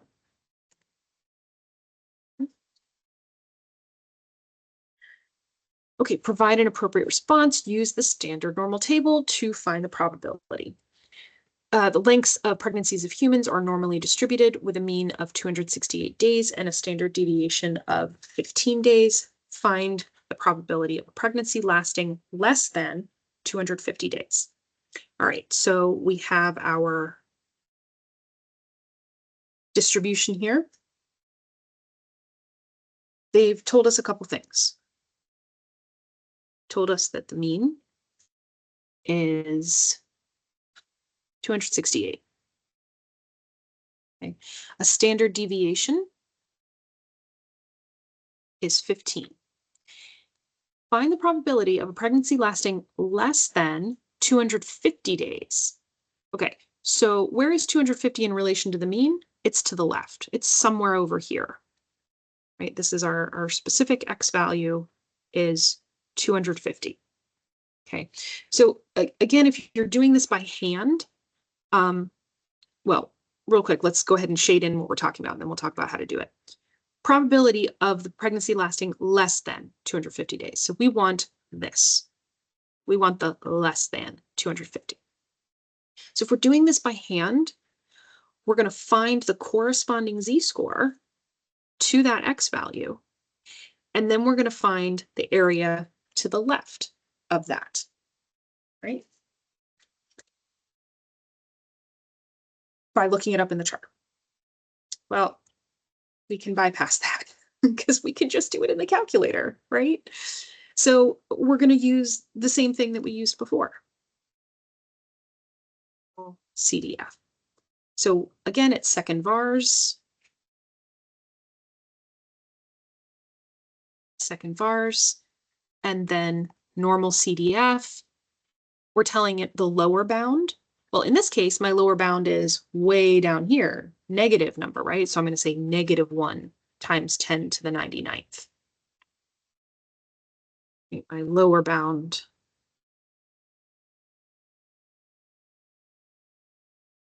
is -1 times 10 to the 99th. My upper boundary, is here. I stop right here. And that's the X value of 250. And you might say, well, wait a minute, that's not the Z-score. No, we are letting the calculator find the Z-score. But in order to find the Z-score, it needs to know what the mean and the standard deviation are, right? So we tell it that the mean was 268, and we tell it that the standard deviation was 15. And again, it's plugging in lower boundary, upper boundary, mean, and standard deviation to spit this out, to spit out this number, which is the area defined by these boundaries, given this mean and this standard deviation. Right? Always make sure you kind of come back to what the heck did I just find? We found the area under the curve to the left of this particular data point,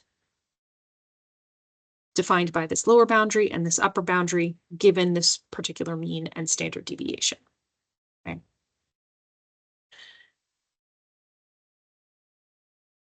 So 1151 when we round.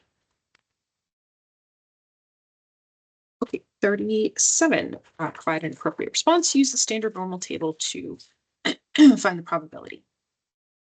An airline knows from experience that the distribution of the number of suitcases that get lost each week on a certain route is approximately normal, right? So it's approximately normal. Looks vaguely like this, with a mean of 15.5. Gosh, that's awful. And a standard deviation of 3.6. What's the probability that during a given week, the airline will lose less than 20 suitcases? Okay, well, where's 20 in relation to the mean? Well, it's a bit to the right. It's over here. Particular X value is 20. And they want to know about the probability of losing less than 20. So less than. So that's over here. We want this area over here. Okay. So again, we could find the corresponding Z-score by using the formula, and then we could take that Z-score and look at the chart in the back of the book to find the area to the left of that, right? That's how we would do that by hand. But we're just going to do it in the calculator. So again, we're going to go to normal CDF, which again is stat. I'm sorry, it is not stat, it is second vars. And then it's the second option, normal CDF.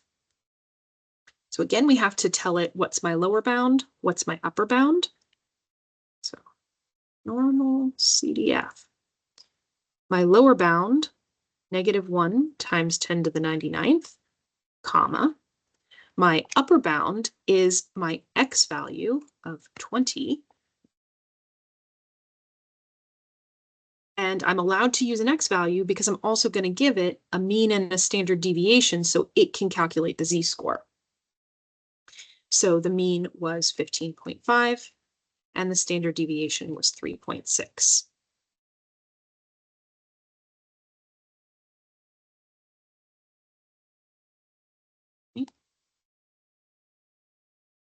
And there we go. And again, you're always checking to make sure, well, does my answer make sense, right? This is to the right of the mean. I just shaded a lot of this, so it makes sense that I'm getting like 89%, right? That's pretty high. There's an 89% chance. There's a really big chance that this is happening. Okay.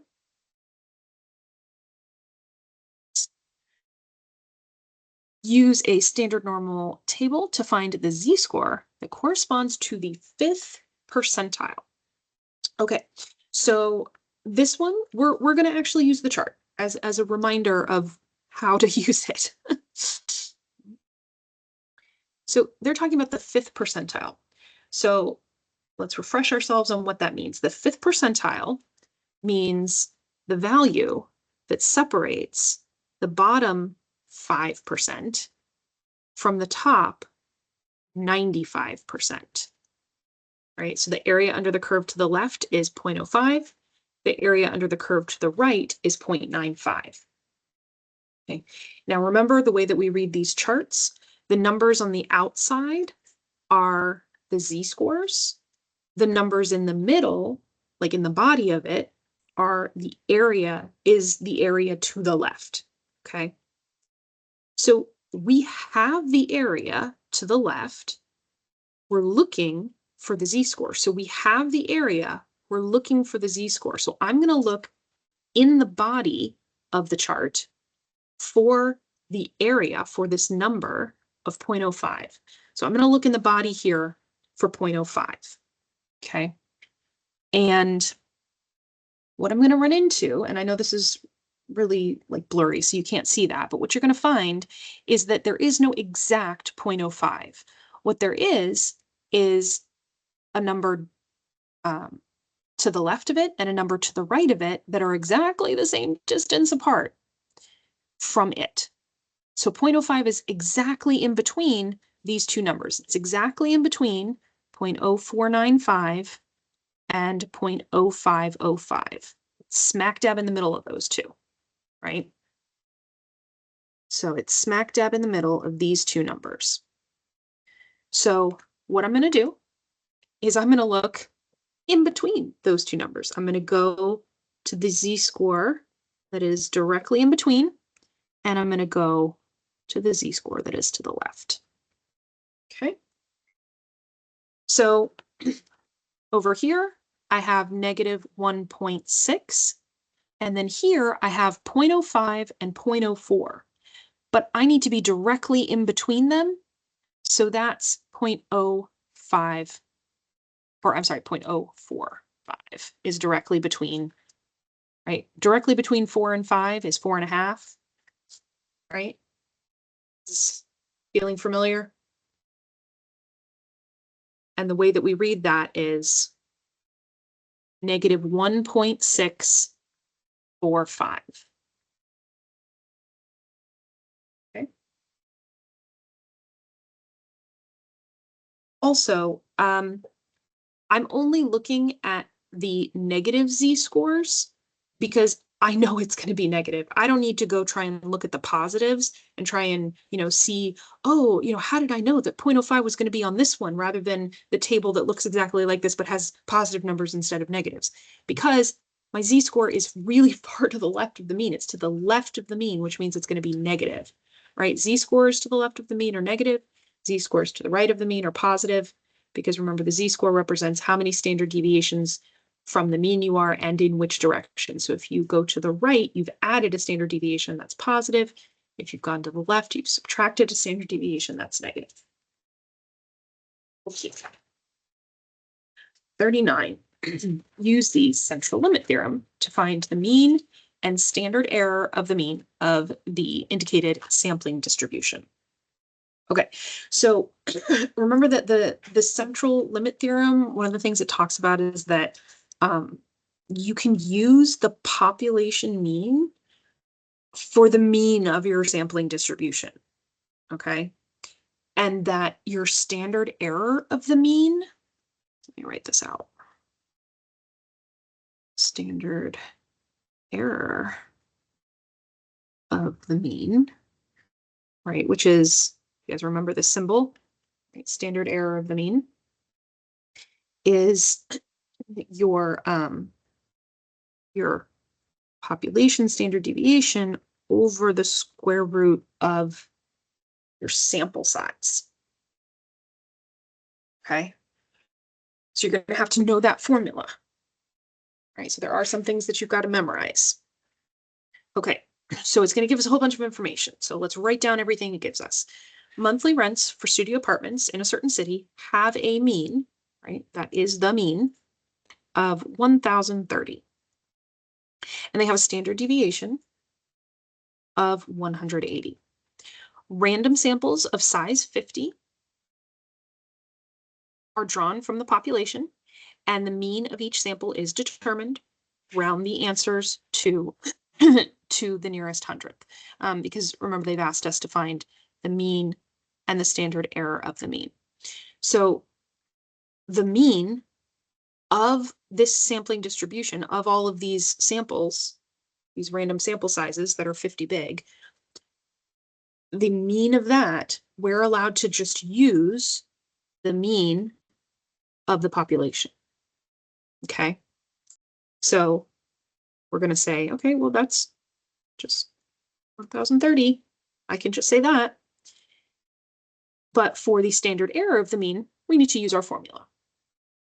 Conveniently, we have all the things we need to plug into the formula, right? The standard deviation over the square root of the sample size. So 180 divided by square root of 50. And we get that the standard error of the mean is 25.46 because they asked us to round to the nearest hundredth, which makes sense because, you know, this is a real world problem. We're talking about money, dollars and cents, so we round to 2 decimal places. Okay. Right, so we've got to remember standard error of the mean. Got to remember that formula.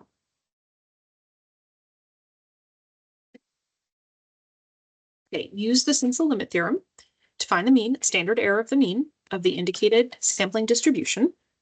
Okay. The amounts of time employees of a telecommunications company have worked for the company are normally distributed with a mean of 5.60 years and a standard deviation of 1.80 years. Random samples of size 13 are drawn from the population, and the mean of each sample is determined. Round the answers to the nearest hundredth. So again, the mean, we are allowed to use the mean of the population.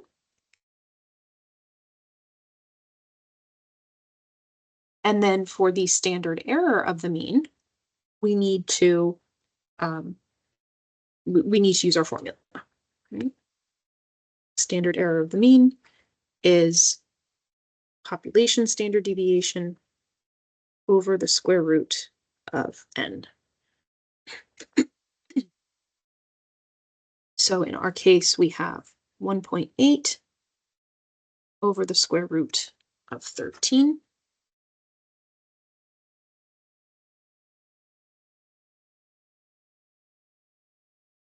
And when we round to the hundredth, find that the standard error is 0.50.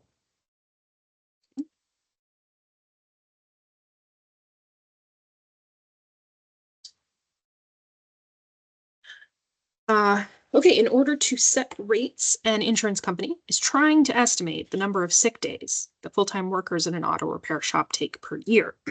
Excuse me. A previous study indicated that the population standard deviation, okay, so let's go ahead and label that, population standard deviation is 2.8 days.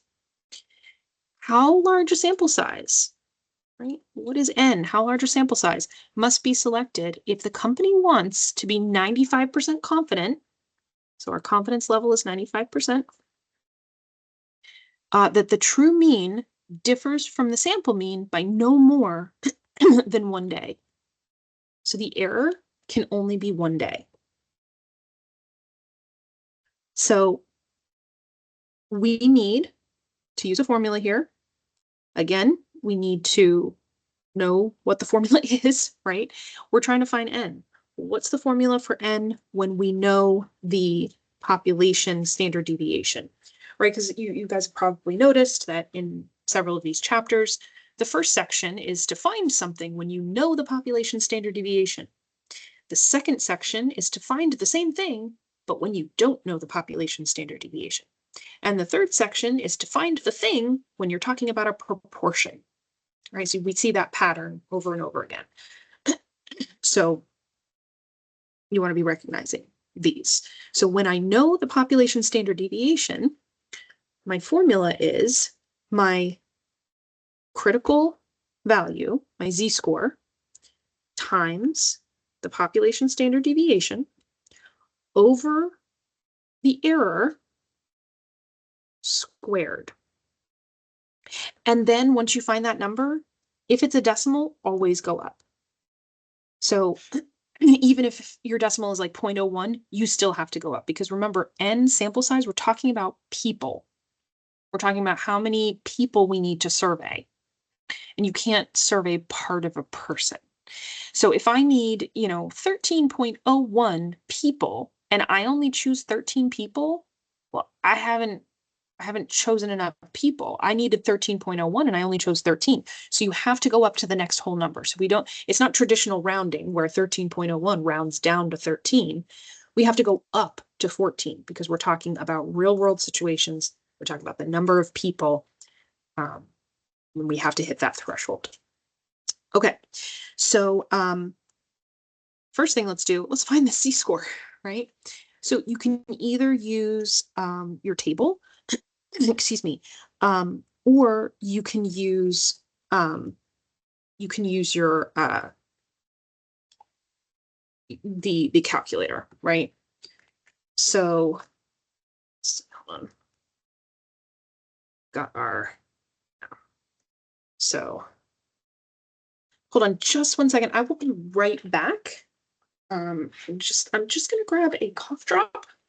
So hold tight for just a moment here. Maybe everybody get up and stretch. Take a drink of water. We've been here for a while, and we're on for number 41, and we've got 60 to go. So right, we're 2/3 of the way there. Let's take a quick stretch movement break. Okay.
Okay.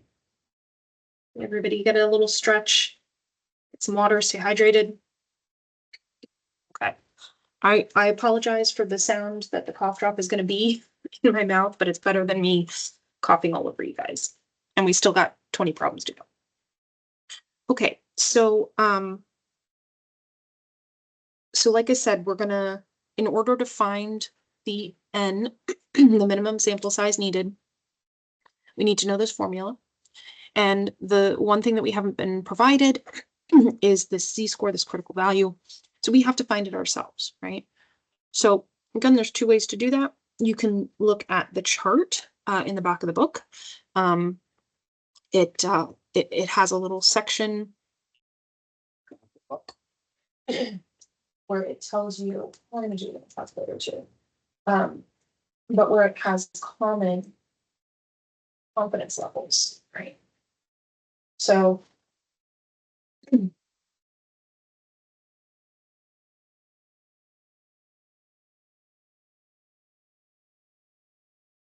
down down here at the bottom, so you've got your whole chart up here, but that down here, and they talk about your level of confidence. So we're at a 95% level of confidence. So it's telling us your critical value is 1.96, right? So if you have this table in front of you, it's great because they're like, hey, these are some really common ones. So we're going to make your life easier and we're going to put them right there. Okay.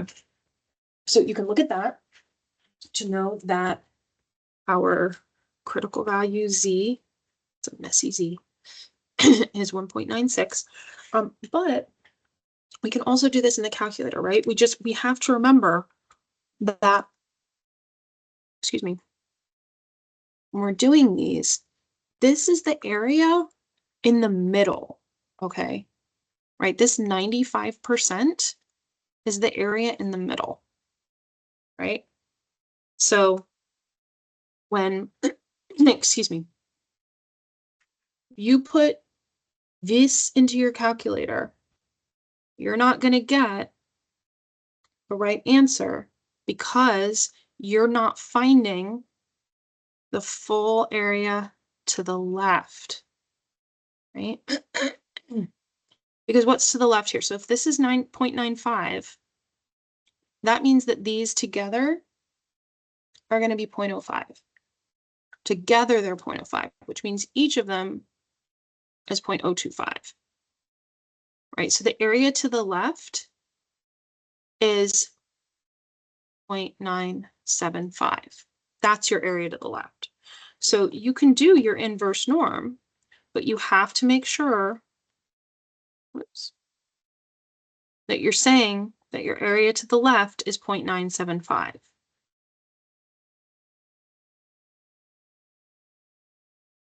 Or we could say, okay, I'm going to be in the center, right? Because you can say, well, I don't want to do all that math. Why can't I just tell it that I'm in the center? You can. But then you have to remember what it's giving you is your two scores here, right? Your negative, excuse me, your negative and your positive here. Okay. So we're going to be using the positive one, 1.96. And we're going to plug this into our formula, right?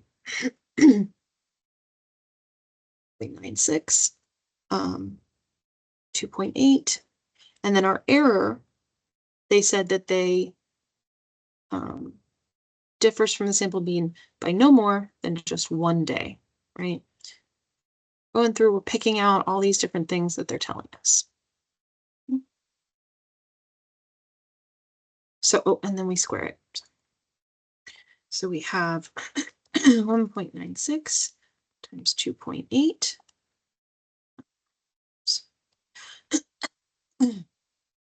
divided by 1. Didn't really need to write divided by 1. That's all right. And when we square this, we get 30.118144. Just a second.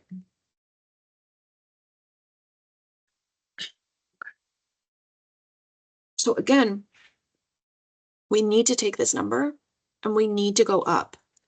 to 31 because we're dealing with people, the number of people that we need, our sample size. Okay. So we need to know the formula. And then to find this, we're going to do inverse norm. And then we're going to remember that we need to do center, right? Because we're talking about the confidence level here.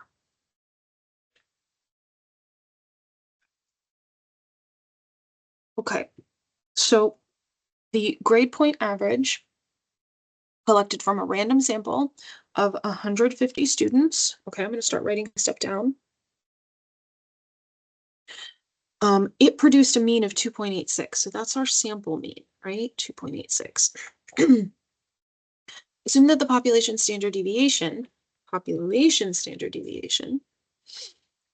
is 0.78. Construct the confidence interval for the population mean, mu, if C confidence level is 0.98, right? Okay. So let's remember, excuse me, confidence intervals. So we've got our population mean, okay? And it is somewhere in between the sample mean plus some error and the sample mean minus some error, right? So we could do this by hand, right? We could calculate the error using the formula, which is we'd have to find the critical value and multiply it by the population standard deviation over the square root of excuse me, of the sample size, and then we could construct this, or as always, we can have the calculator do it for us. So let's go ahead and have the calculator do it for us. We're going to go stat. We're going to do tests, and then let's see, what number is it? Is number 7 is our Z interval. Okay. So I think I talked about this in the last one. It's the Z interval because our population standard deviation is known. Is known. We didn't know our population standard deviation, then we would be using a T interval. Okay, sounding familiar? Okay. So we go here, let me start beginning here. So we go stat, we're going to do a test. It's number 7 is our Z interval. Okay. And we're going to use, rather than data, we're going to use stats. Okay. So we have our population standard deviation is 0.78. Our sample mean is 2.86. Our N is 150. And our confidence level is 0.98. And it calculated the interval for us, or the confidence interval for us. So if you were to write this out, like with the symbols, it would be like this, right? We would have this 2.71 over here and the 3.01 over here. You would say that we are 98% confident that the true population mean falls between these values. We can say with 98% confidence that the true population mean falls within those values. All right, 43. Another confidence interval. Construct a 95% confidence interval for the population mean, mu. Assume the population has a normal distribution, a sample of 20 college students. You might say, hey, there's only 20. Aren't we supposed to have 30 or more? Well, it's okay because it's normally distributed. The only reason it's okay that it's less than 30 is because it is normally distributed. Okay, that sample has a mean annual earnings excuse me, sorry, I'm coughing all over you guys, of 3120, and that sample standard deviation is 677. So we don't have a population standard deviation. We don't know what that is. So this is going to be a t interval rather than a z interval. Right? So we're still going to do stat, and we're still going to go over to tests, but then I think it's like right next to it. Right? Stat tests number 8. T interval. Okay, we're going to give it the data that we have. No, did not mean to use the word data. We're going to give it the stats that we have, the statistics that we have. We're not putting in the raw data. All right, so we have a sample mean of 3120. We have a sample standard deviation, covering that up there, 677. That is quite a sample standard deviation, isn't it?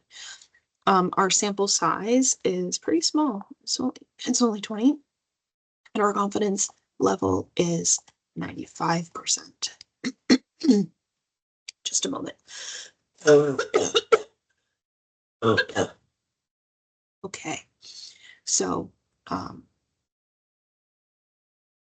yeah, and then it's asking us, okay, so it didn't specify what to round to, but we're going to the dollar. If you round to the dollar, that's what we get. Okay. Another confidence interval. So we have 95% confidence interval. Assume it's normally distributed. That's good because the random sample, excuse me, the n is only 16. So it needs to be normally distributed in order for us to continue. But that sample has a mean life of 645 hours, and it has a sample standard deviation of 31 hours. So we're going to do the same thing here, right? We're going to go stat, tests, and t interval. Number 8, t interval. So we've got an n of 16, a sample standard deviation of 31. I'm sorry, I put the wrong number in the wrong place. Sample mean of 645. There we go. Sample standard deviation of 31. Sample size of 16. And a confidence level of 95%. Okay. Glad I caught myself there. Okay. So then it gives us our numbers. And again, let's remember what it's telling you. It's telling you that we can say with 90% confidence that the true population mean falls between these two numbers.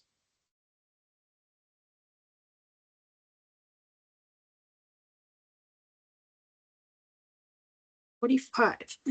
The survey of 280 homeless persons, survey 280, showed that 63 were veterans." Okay, so it didn't give us a percentage here. What it just gave us was an X value.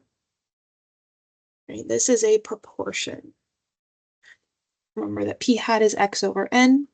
Sometimes they'll go ahead and give you X and they'll give you N, but sometimes they don't. Sometimes they just give you p hat and you have to find out what X and N are, or like they'll give you p hat and N, and then you can find out what X is from that. But they did go ahead and give us specifically the X value. 63 of them were veterans. All right, they want us to construct a 90% confidence interval for the proportion, right? That's telling us proportion of homeless persons who are veterans. So if we know the population standard deviation, it's a z interval. Right? Remember when we went through and talked about like when to use what on the calculator? When it's known, it's a z interval. When the population standard deviation is unknown, it's a t interval. And when you're dealing with a proportion, it's Z, but it's a Z interval. It's a proportion, one prop Z int, right? So same menu, and we're gonna plug it into the same place, right? So we're gonna go stat and tests, and we're gonna go down to one prop Z test, right? This is a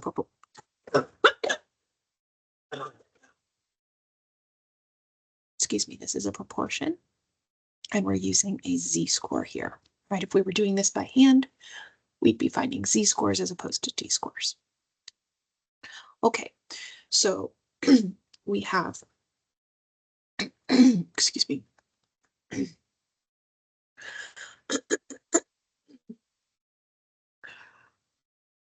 So we have our N of 280, okay, our X of 63. I'm sorry, I went to the wrong menu. I'm like, wait a minute, that's not right. My apologies. Stat, we go tests, intervals. Doing a confidence interval. I apologize. One prop Z int. I even wrote it over here and then I didn't do it. There we go. Our X value is 63. Our N is 280. And our confidence level is 90. Let me know if you guys can't hear me. I'm just going to try and talk more quietly so that I don't cough directly into your eardrums. If I'm too quiet, let me know and I'll maybe tweak the microphone or something. Okay, so you can see here that it nicely gave us p hat. So if we didn't already have p hat, it's going to calculate it for you, right? But then of course it also gives you your interval. And again, this is our sample proportion, right? The population proportion, we can say with 90% confidence that the true population proportion falls between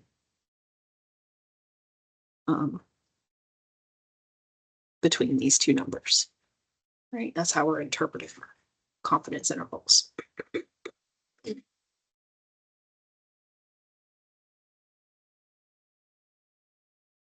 Okay.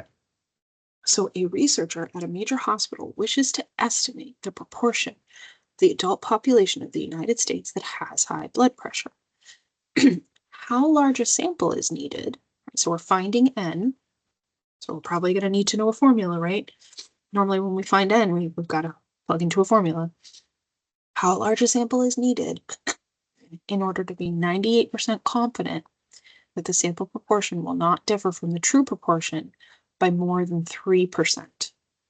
Okay, so when we're dealing with proportions, the formula for sample size is p hat times q hat,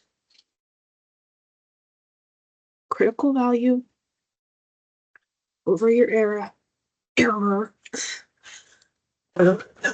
squared.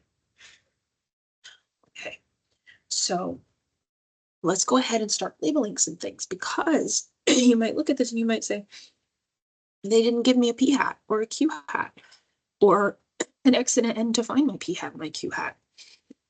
And then hopefully you'll remember, oh, that's right. If they don't give me a p hat or a q hat, I have to assume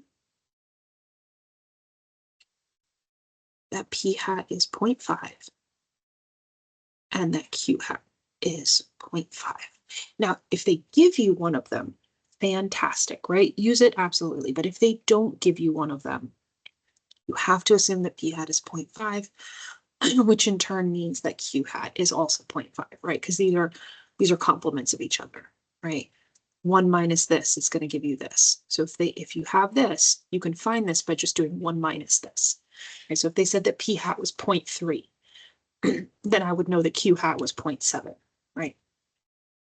Okay, So we've got the first two things labeled. Great. Okay, so then, excuse me, we need to find our critical value, right? Our z-score. So that's our critical value, our z-score, that's based on our confidence level, right? Based on what they want our confidence level to be. Right? Remember, that's the, what did they say? They said 98%. So that's 98% there. So I'm going to plug this in. 98%. Oh, sorry. So we're going second vars, right? Second vars, inverse norm.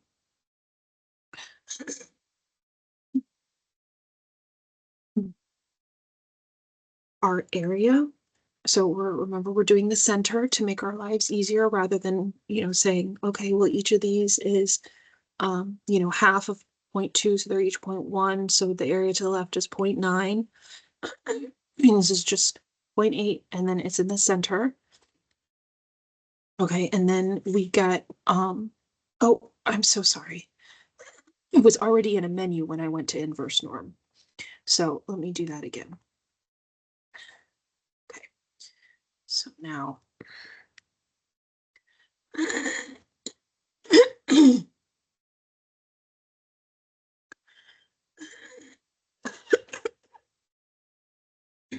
Excuse me. I don't know why I thought it was already in a menu. Anyway, we've got our z-score here. Remember, we're going to use the positive one.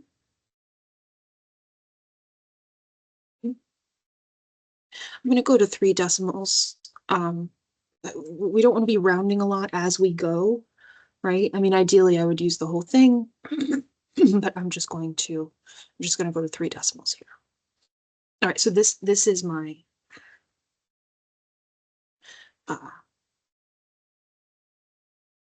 this is my critical value.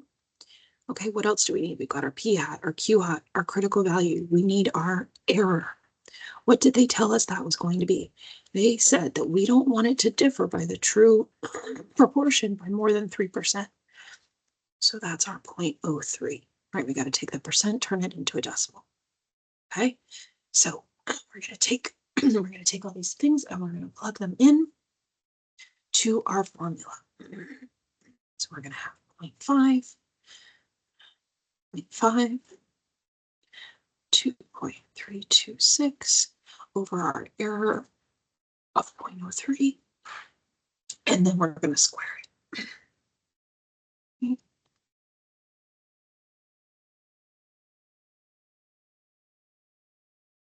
And you don't have to do this all at once. You can do it in chunks, whichever way you want. Okay. Plugged something in wrong here. Hold on just a second.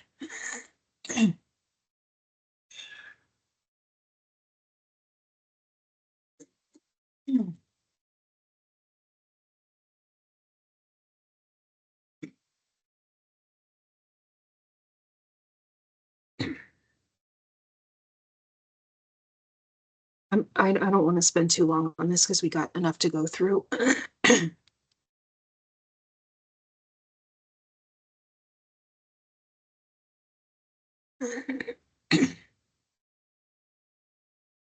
Okay, we'll come back to this one if we have time at the end. Because last time I plugged it in, I got 1508.02, which we then, go up to the 1509, because when we're dealing with people, we have to round up, right? So not your normal rounding rules. If you have 0.01, then you have to go up to the next whole number, right?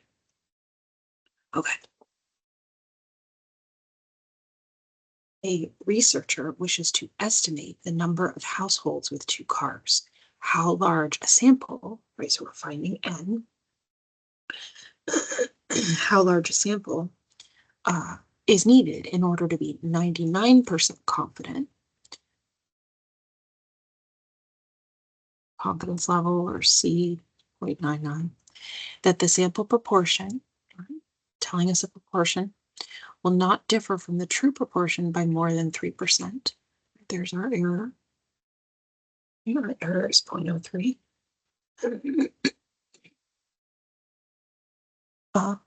A previous study indicates that the proportion of households with 2 cars is 18%. Okay. So what they just gave us right there, that was a previous study. And from that previous study, that's telling us that P hat is 0.18. So if we have P hat, remember we can find Q hat, right? It's just 1 minus 0.18, which is going to be 0.82. Okay. So, excuse me.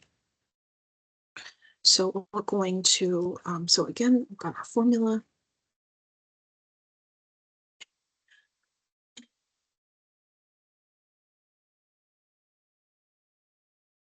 So we're going to find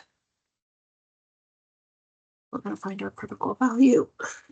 We're going to do second vars and inverse norm. And this is 99%. So we're getting 2.5758.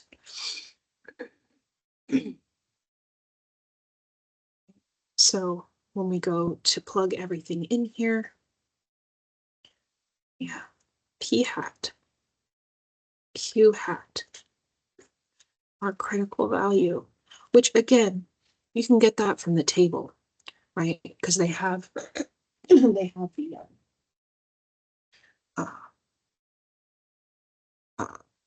the common ones that get used, right? Our error is the 0.03. We're squaring this. Okay, so we're gonna go.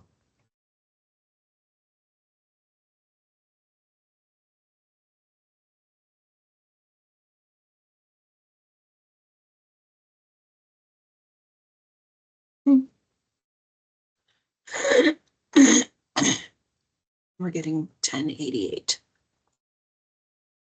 So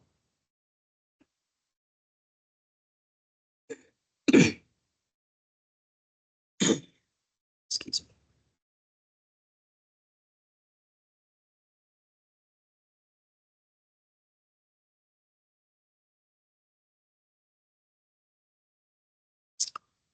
I was looking at a completely different problem when I did this the first time.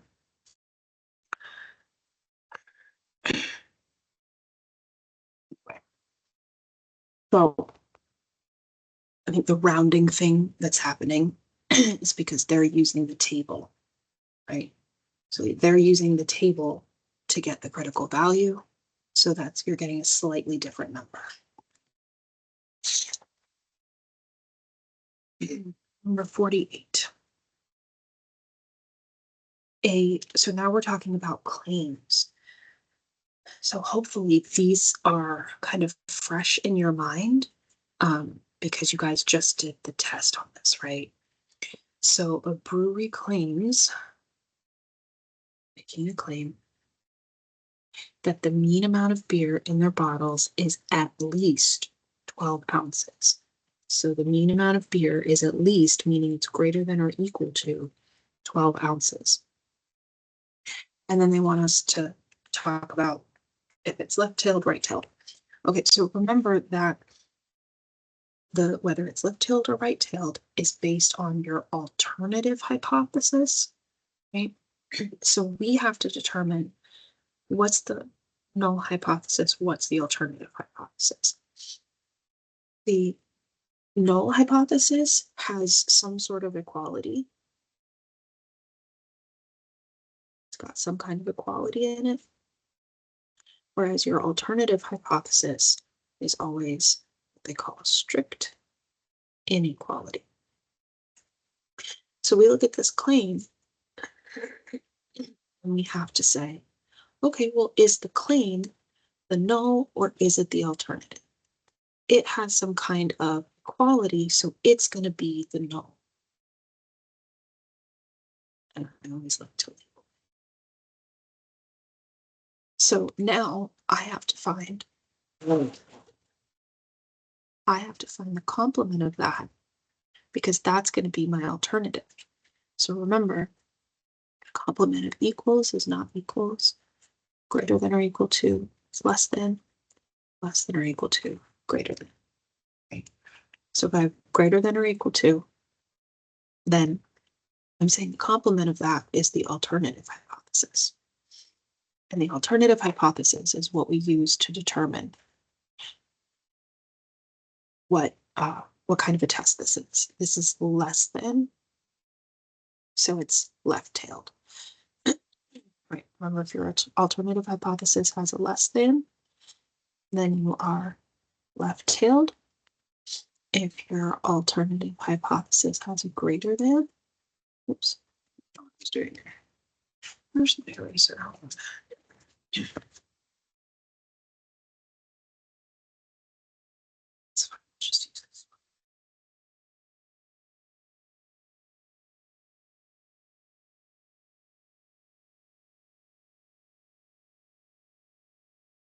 Is right-tailed.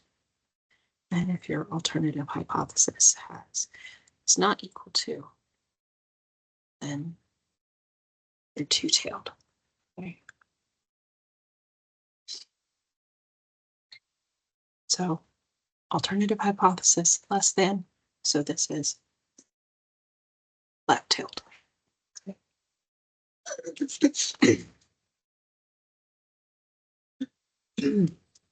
Dean of a major university claims that the mean time for students to earn a master's degree is at most 5.6 years. Okay, so let's write that out. The claim is that the mean is at most 5.6 years. So it's less than or equal to 5.6. So before I even read anything else, let's run with that, right? What are all the things that we need to do with this? We need to determine, is that the null or the alternative? And what is the test going to look like? Left-tailed, right-tailed. So this has an inequality in it. I'm sorry, this has an equality in it. So that makes it the null hypothesis. That's our claim. So the complement of that is going to be our alternative hypothesis. Our alternative hypothesis determines what kind of test we have. We have a right-tailed test. All right. Now, what are they actually asking? If a hypothesis test is performed, how should you interpret a decision that fails to reject the null hypothesis? Okay. So, guess.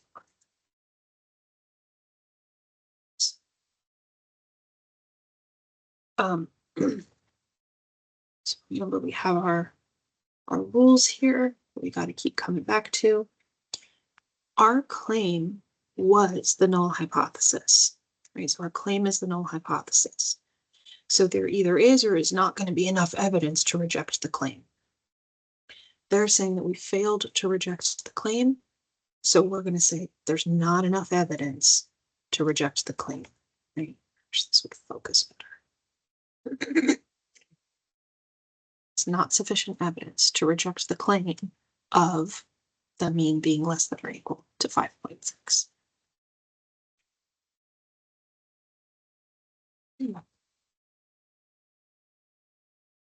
Okay, what are the two types of hypotheses used in a hypothesis test, and how are they related? So we've been talking about this already, right? We've got this one is the null, this one is the alternative. And then how are they related? Again, we talked about that. They're complements. You know, if we have these are complements of each other. These are complements of each other. These are complements of each other.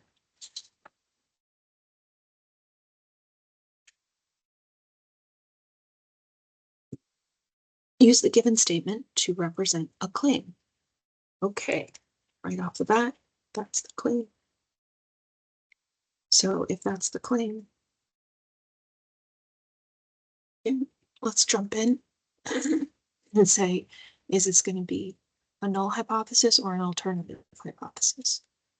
This is going to be the null because the null hypothesis has some type of equality in it. So that means that the complement of that has time for a new pencil. The complement of that has to be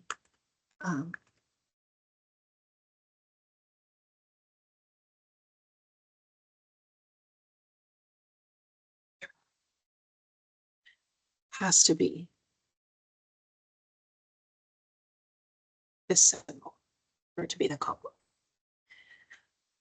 Okay, find the complement of the claim. Okay, we just did that, right? And then which is the null, which is the alternative. Again, we did that. That's the first thing we did. We said that this was the claim. This is the mean is less than or equal to the 497. So the alternative has to be the complement of that.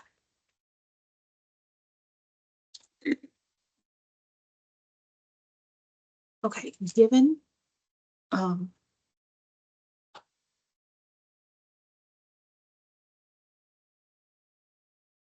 they're giving us the null hypothesis is that the mean is greater than or equal to 18. So that means we know that the alternative hypothesis is that the mean is less than 18. Okay. Which, again, if we look at our test here, we say, okay, less than, this is a left-tailed test. Okay. Then they told us that the p-value, they did it for us. They calculated it. 0.074. Okay. Do you reject or fail to reject the null at the 0.05 level of significance? Right? Our alpha is 0.05. Okay. So again, the easiest way to do these is to be comparing your p-value with your alpha. Right. So our alpha is 0.05. Our p-value is 0.074. Our p-value is more than our alpha. Right. So if our p-value is more than our alpha, then we're going to fail to reject the null hypothesis. And so again, these either have memorized, or I forget if they allow you to have notes for the test, but if they don't, you want to make sure you've got this memorized. If they do let you have like a formula sheet or something like that, then you want to make sure that this type of information, your formulas, maybe you need to have what a standard deck of cards looks like, that you have that readily available for you to look at if you guys are allowed to have stuff on you. Again, if not, it's still doable. You just got to make sure that you've got this memorized, right? And again, it can help. It can help to memorize things if you notice the patterns, right? So if your claim is the null hypothesis, then you're either saying there is enough evidence to reject it or there's not enough evidence to reject it. Whereas if your claim is the alternative hypothesis, you're saying there either is enough evidence to support the claim or there's not enough evidence to support the claim. Right? So these we're talking about rejecting the claim. These we're talking about supporting the claim. We can use the word reject with the null. We can use the word support with the alternative. And then if you're rejecting it, you say there is enough evidence to do whatever you have. But if you're failing to reject it doesn't mean you're accepting it. You're just failing to reject it. So there's not enough evidence to do whatever it is that you're doing, right? So noticing those patterns can help you memorize these things. Okay. test the claim about the population mean at the level of significance. Assume it's normally distributed. Okay, so again, we have a bunch of stuff right off the bat. They tell us our claim is that the mean is greater than 20. Okay, so we're gonna say, okay, is that my null or is it my alternative? The null has to have some kind of equality. The alternative is a strict inequality. So this is the alternative. That's my claim. So in order to get the null, I do the complement of that.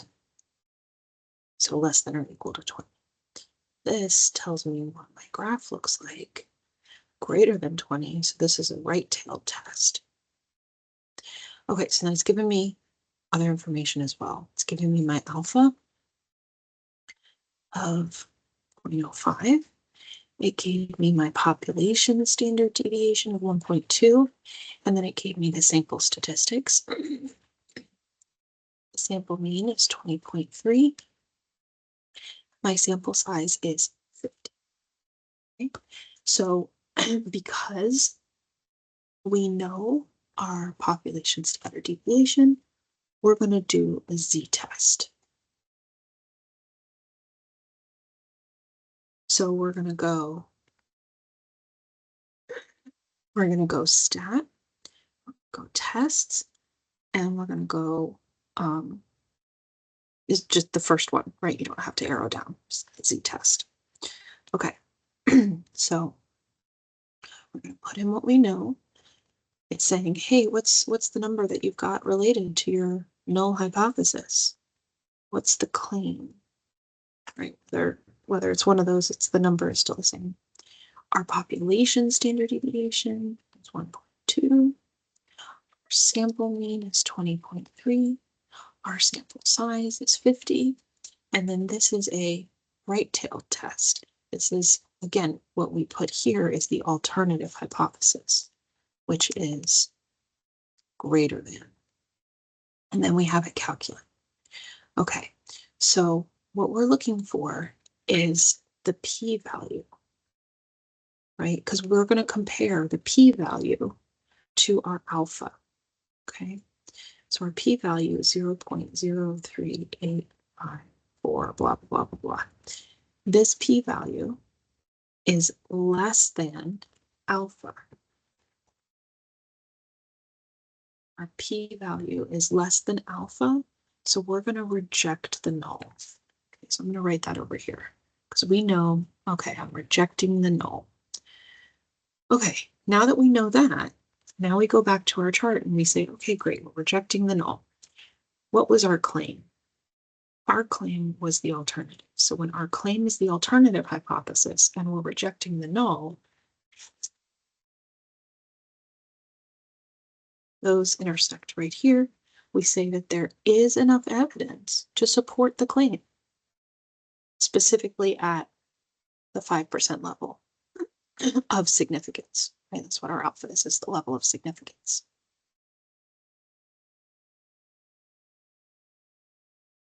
Well, you guys have done like a million problems with this and you're super comfortable with these now. Okay, so same type of thing, right? So they're telling us that the claim is that the mean is not equal to 42.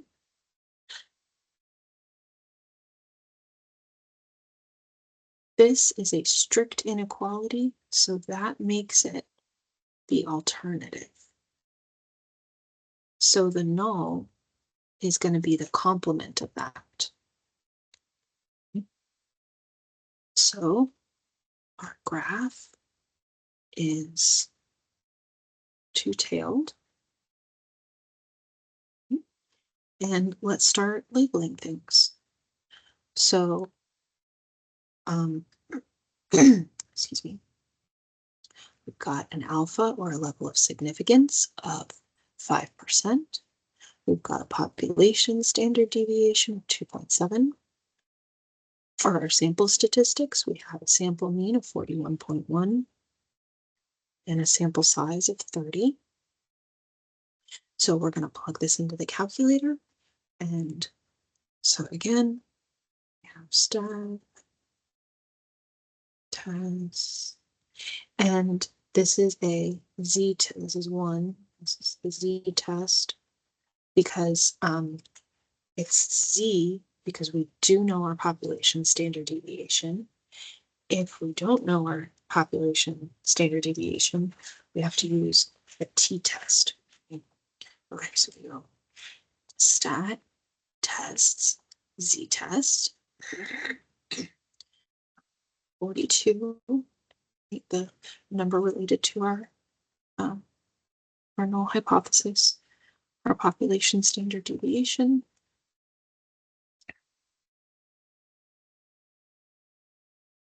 And then again, this is two-tailed. And when we calculate that, we get that our p-value is 0.0486. We're going to compare our p-value to our alpha. Our p-value is less than our alpha. It is less than or equal to our alpha. We're going to reject the null. So I'm going to write that down before I take a look at how to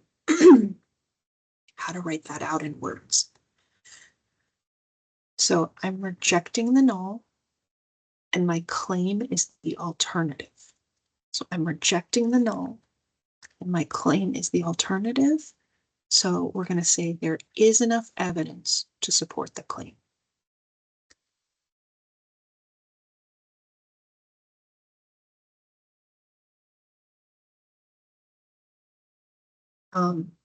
So for this one, they just want us to find a standardized test statistic. And they're telling us specifically, hey, this is a T. So they're telling us that the null hypothesis is that the mean is less than or equal to 6.1. So what does our alternative hypothesis need to be? We need to know that because that tells us that it's a right-tailed test. Okay, it gave us a bunch of information here. And it told us our level of significance.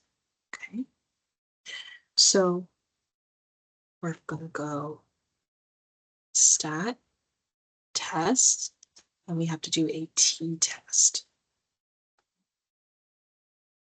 6.1. I'm not going to read this.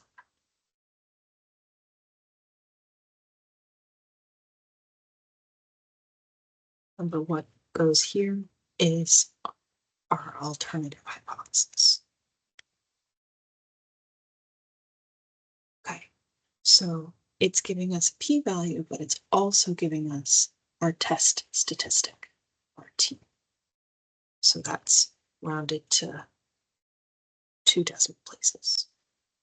Okay.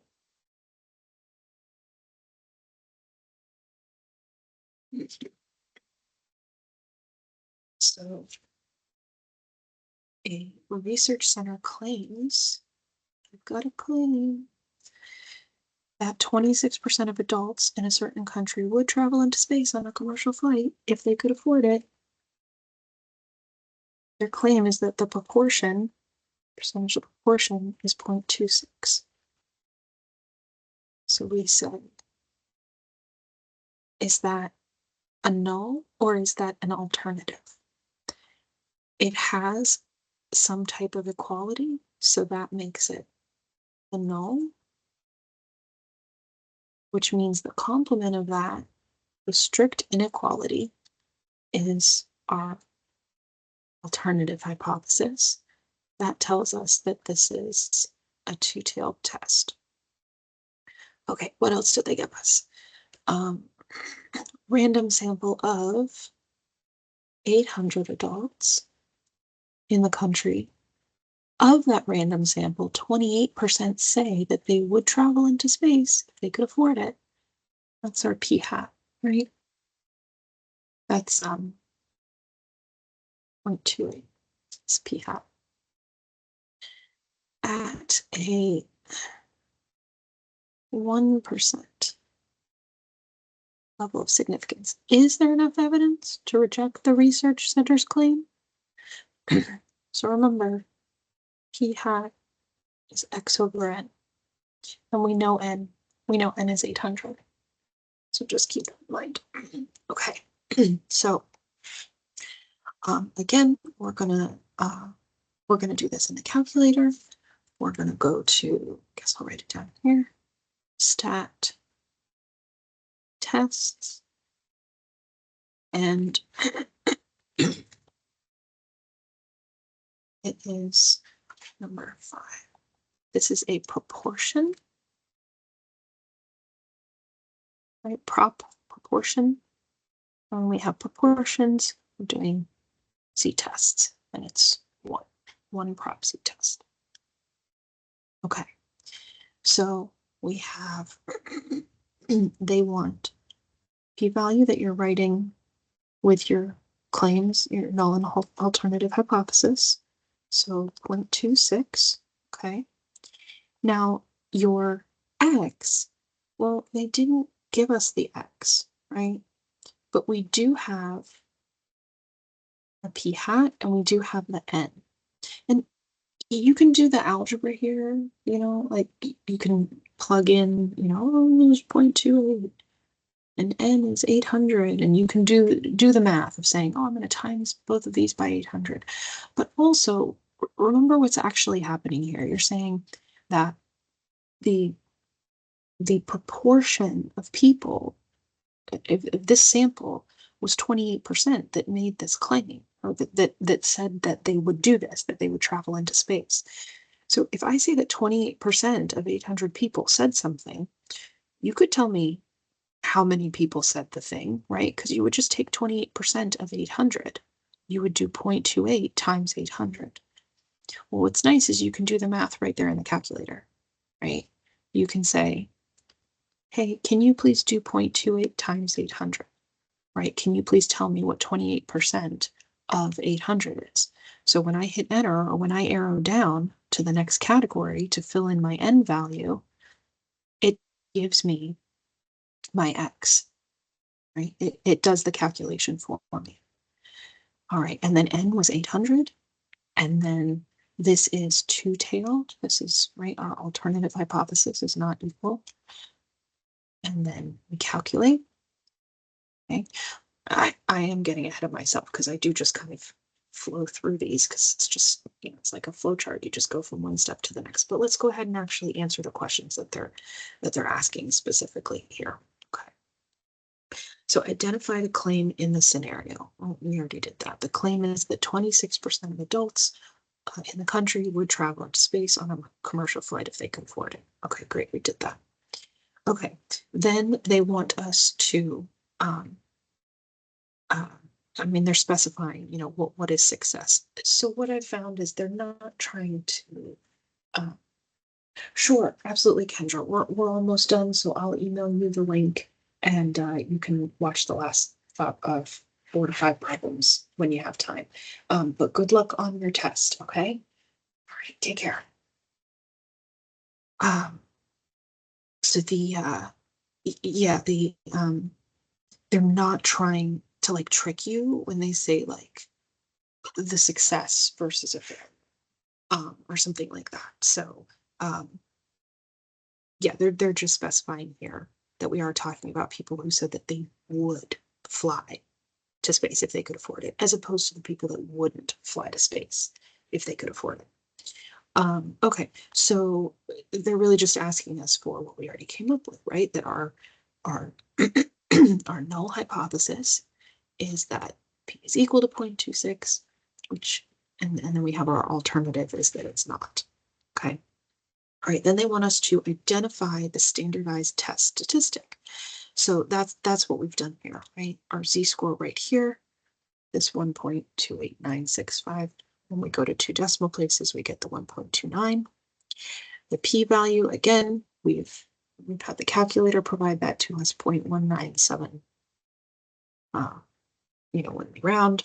Okay, so now what we're going to do, as we always do, is we're going to compare the p-value with the alpha.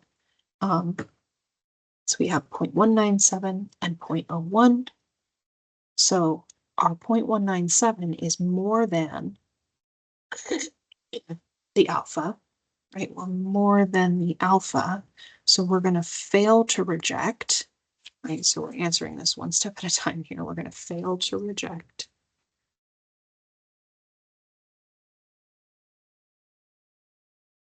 the null.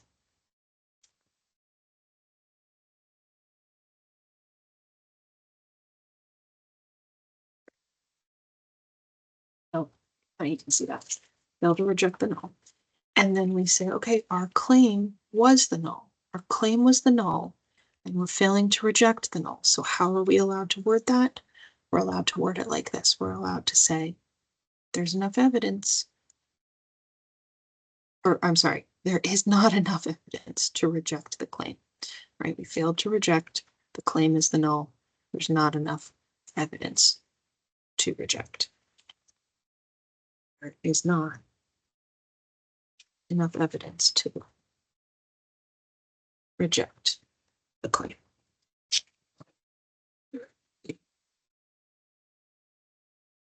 Okay, so the data below are the number of absences and the final grades. Nope, you can't read that. Now you can. Of 9 randomly selected students from a statistics class, calculate the correlation coefficient R. Okay, so guys remember I'm going to be doing all these things in the calculator. Yep.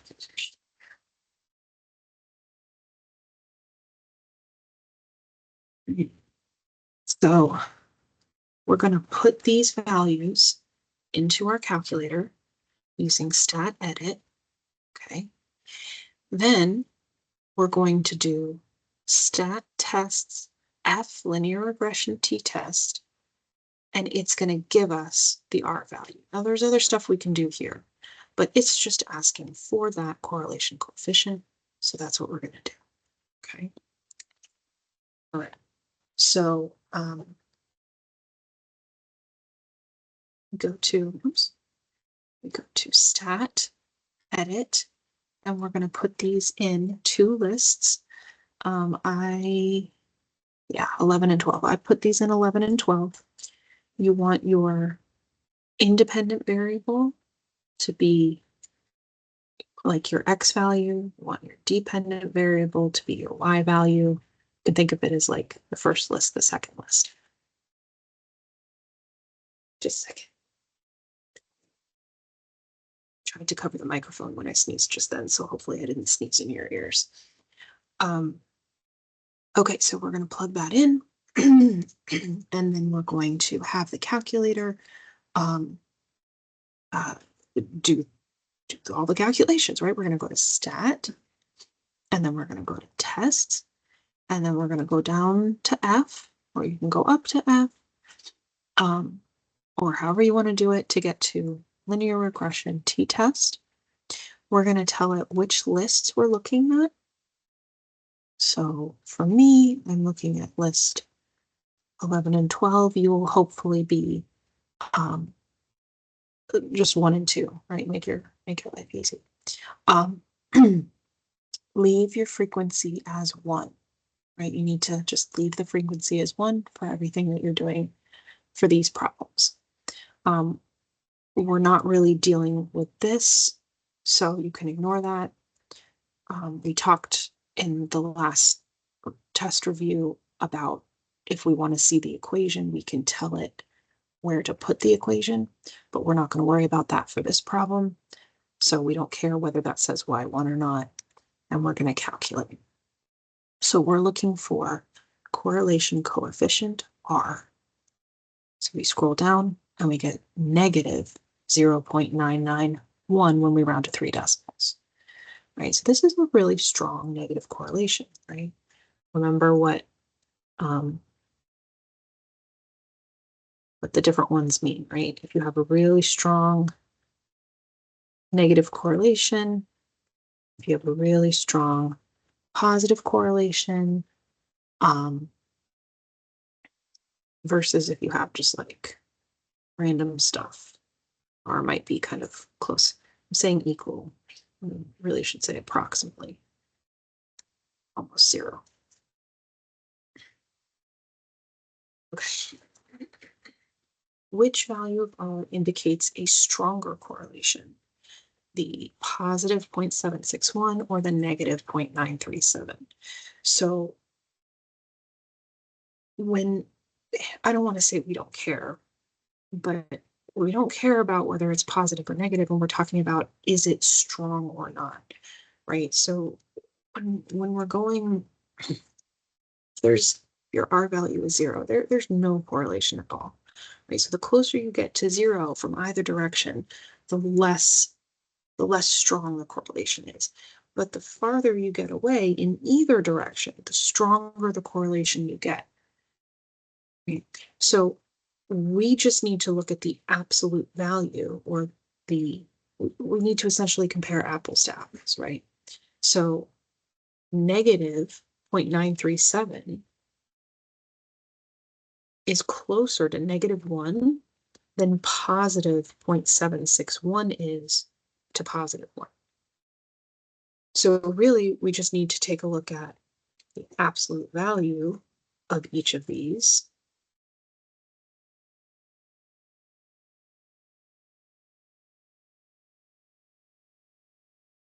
But the absolute value is just how many units away from zero are you, or the easy way to think of it is take the number, make it positive. If it's already positive, great. If not, just make it positive. This one is closer to 1 than this one. So this one has a stronger correlation, because it's not asking us about which one has a stronger positive correlation versus a stronger negative correlation. It's just which one has a stronger correlation, right? So it's taking the absolute value of them and it's saying that this one is bigger than that one. It's closer to 1.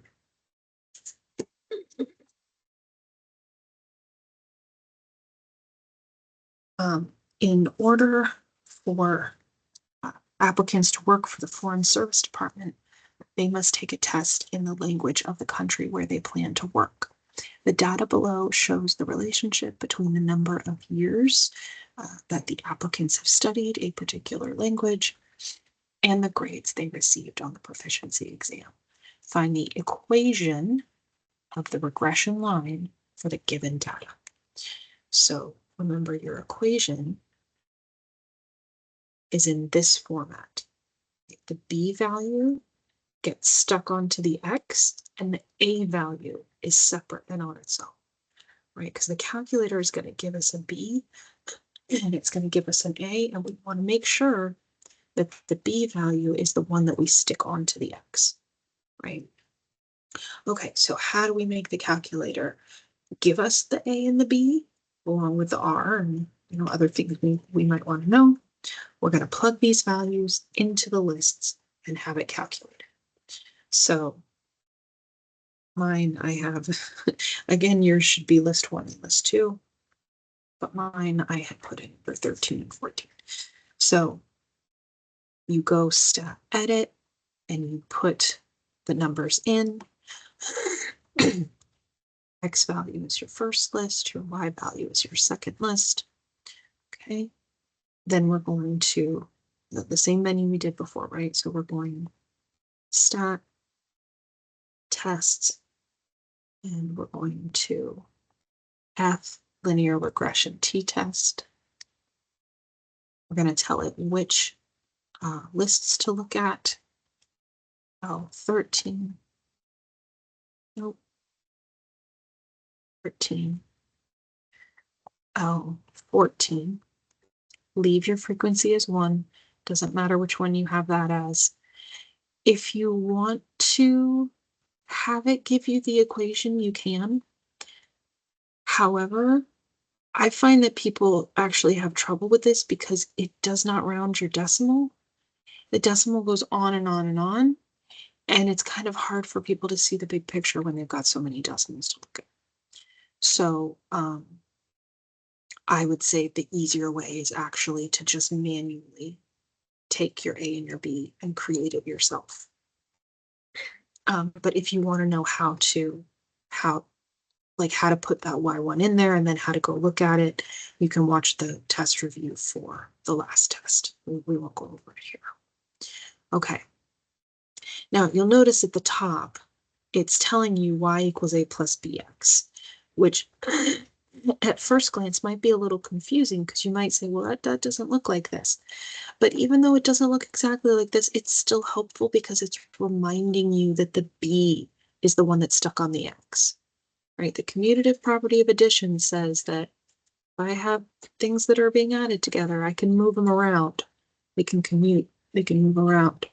So if I have BX plus A, I'm allowed to write A plus BX, right? So this is the same thing, it's just in a different order. But the reason it's the same is because the B is stuck to the X, right? So make sure that your B is what you stick to the X. You don't want to get the problem wrong because you mixed up your B and your A. Okay, so it gave us an A value. Right, here's our A value right here. An A value of 46.261. We go to 3 decimals. And it gave us a B value of 6.909574468, but they want us to go to 3 decimals. Remember our rounding rules? Go to the one to the right. This is 5 or more, so this goes up 1, but it's already a 9. So that means this has to go up 1 and this has to go to 0, right? 6.910. So that's how they're getting the 6.91. Okay. And then we have, given that the equation of a regression line is y hat equals negative 3.5x plus 9.3, what is the best predicted value for y, given that x is negative 4.6? So, if you've taken like an algebra course, remember ordered pairs, right? X's and y's. Or you might see it as, right, a list of x's and a list of y's. Plug in your x value into the equation, it'll spit out the corresponding y. You can also do it the other way, right? You could plug in a y into the equation and it'll spit out an x. But it's given us an x, we're going to plug that x into our equation, and that's going to spit out the corresponding y value. Okay, negative 4.6 plus 9.3. This just means multiplication, right? We're just multiplying those together. So we can just plug this into our calculator.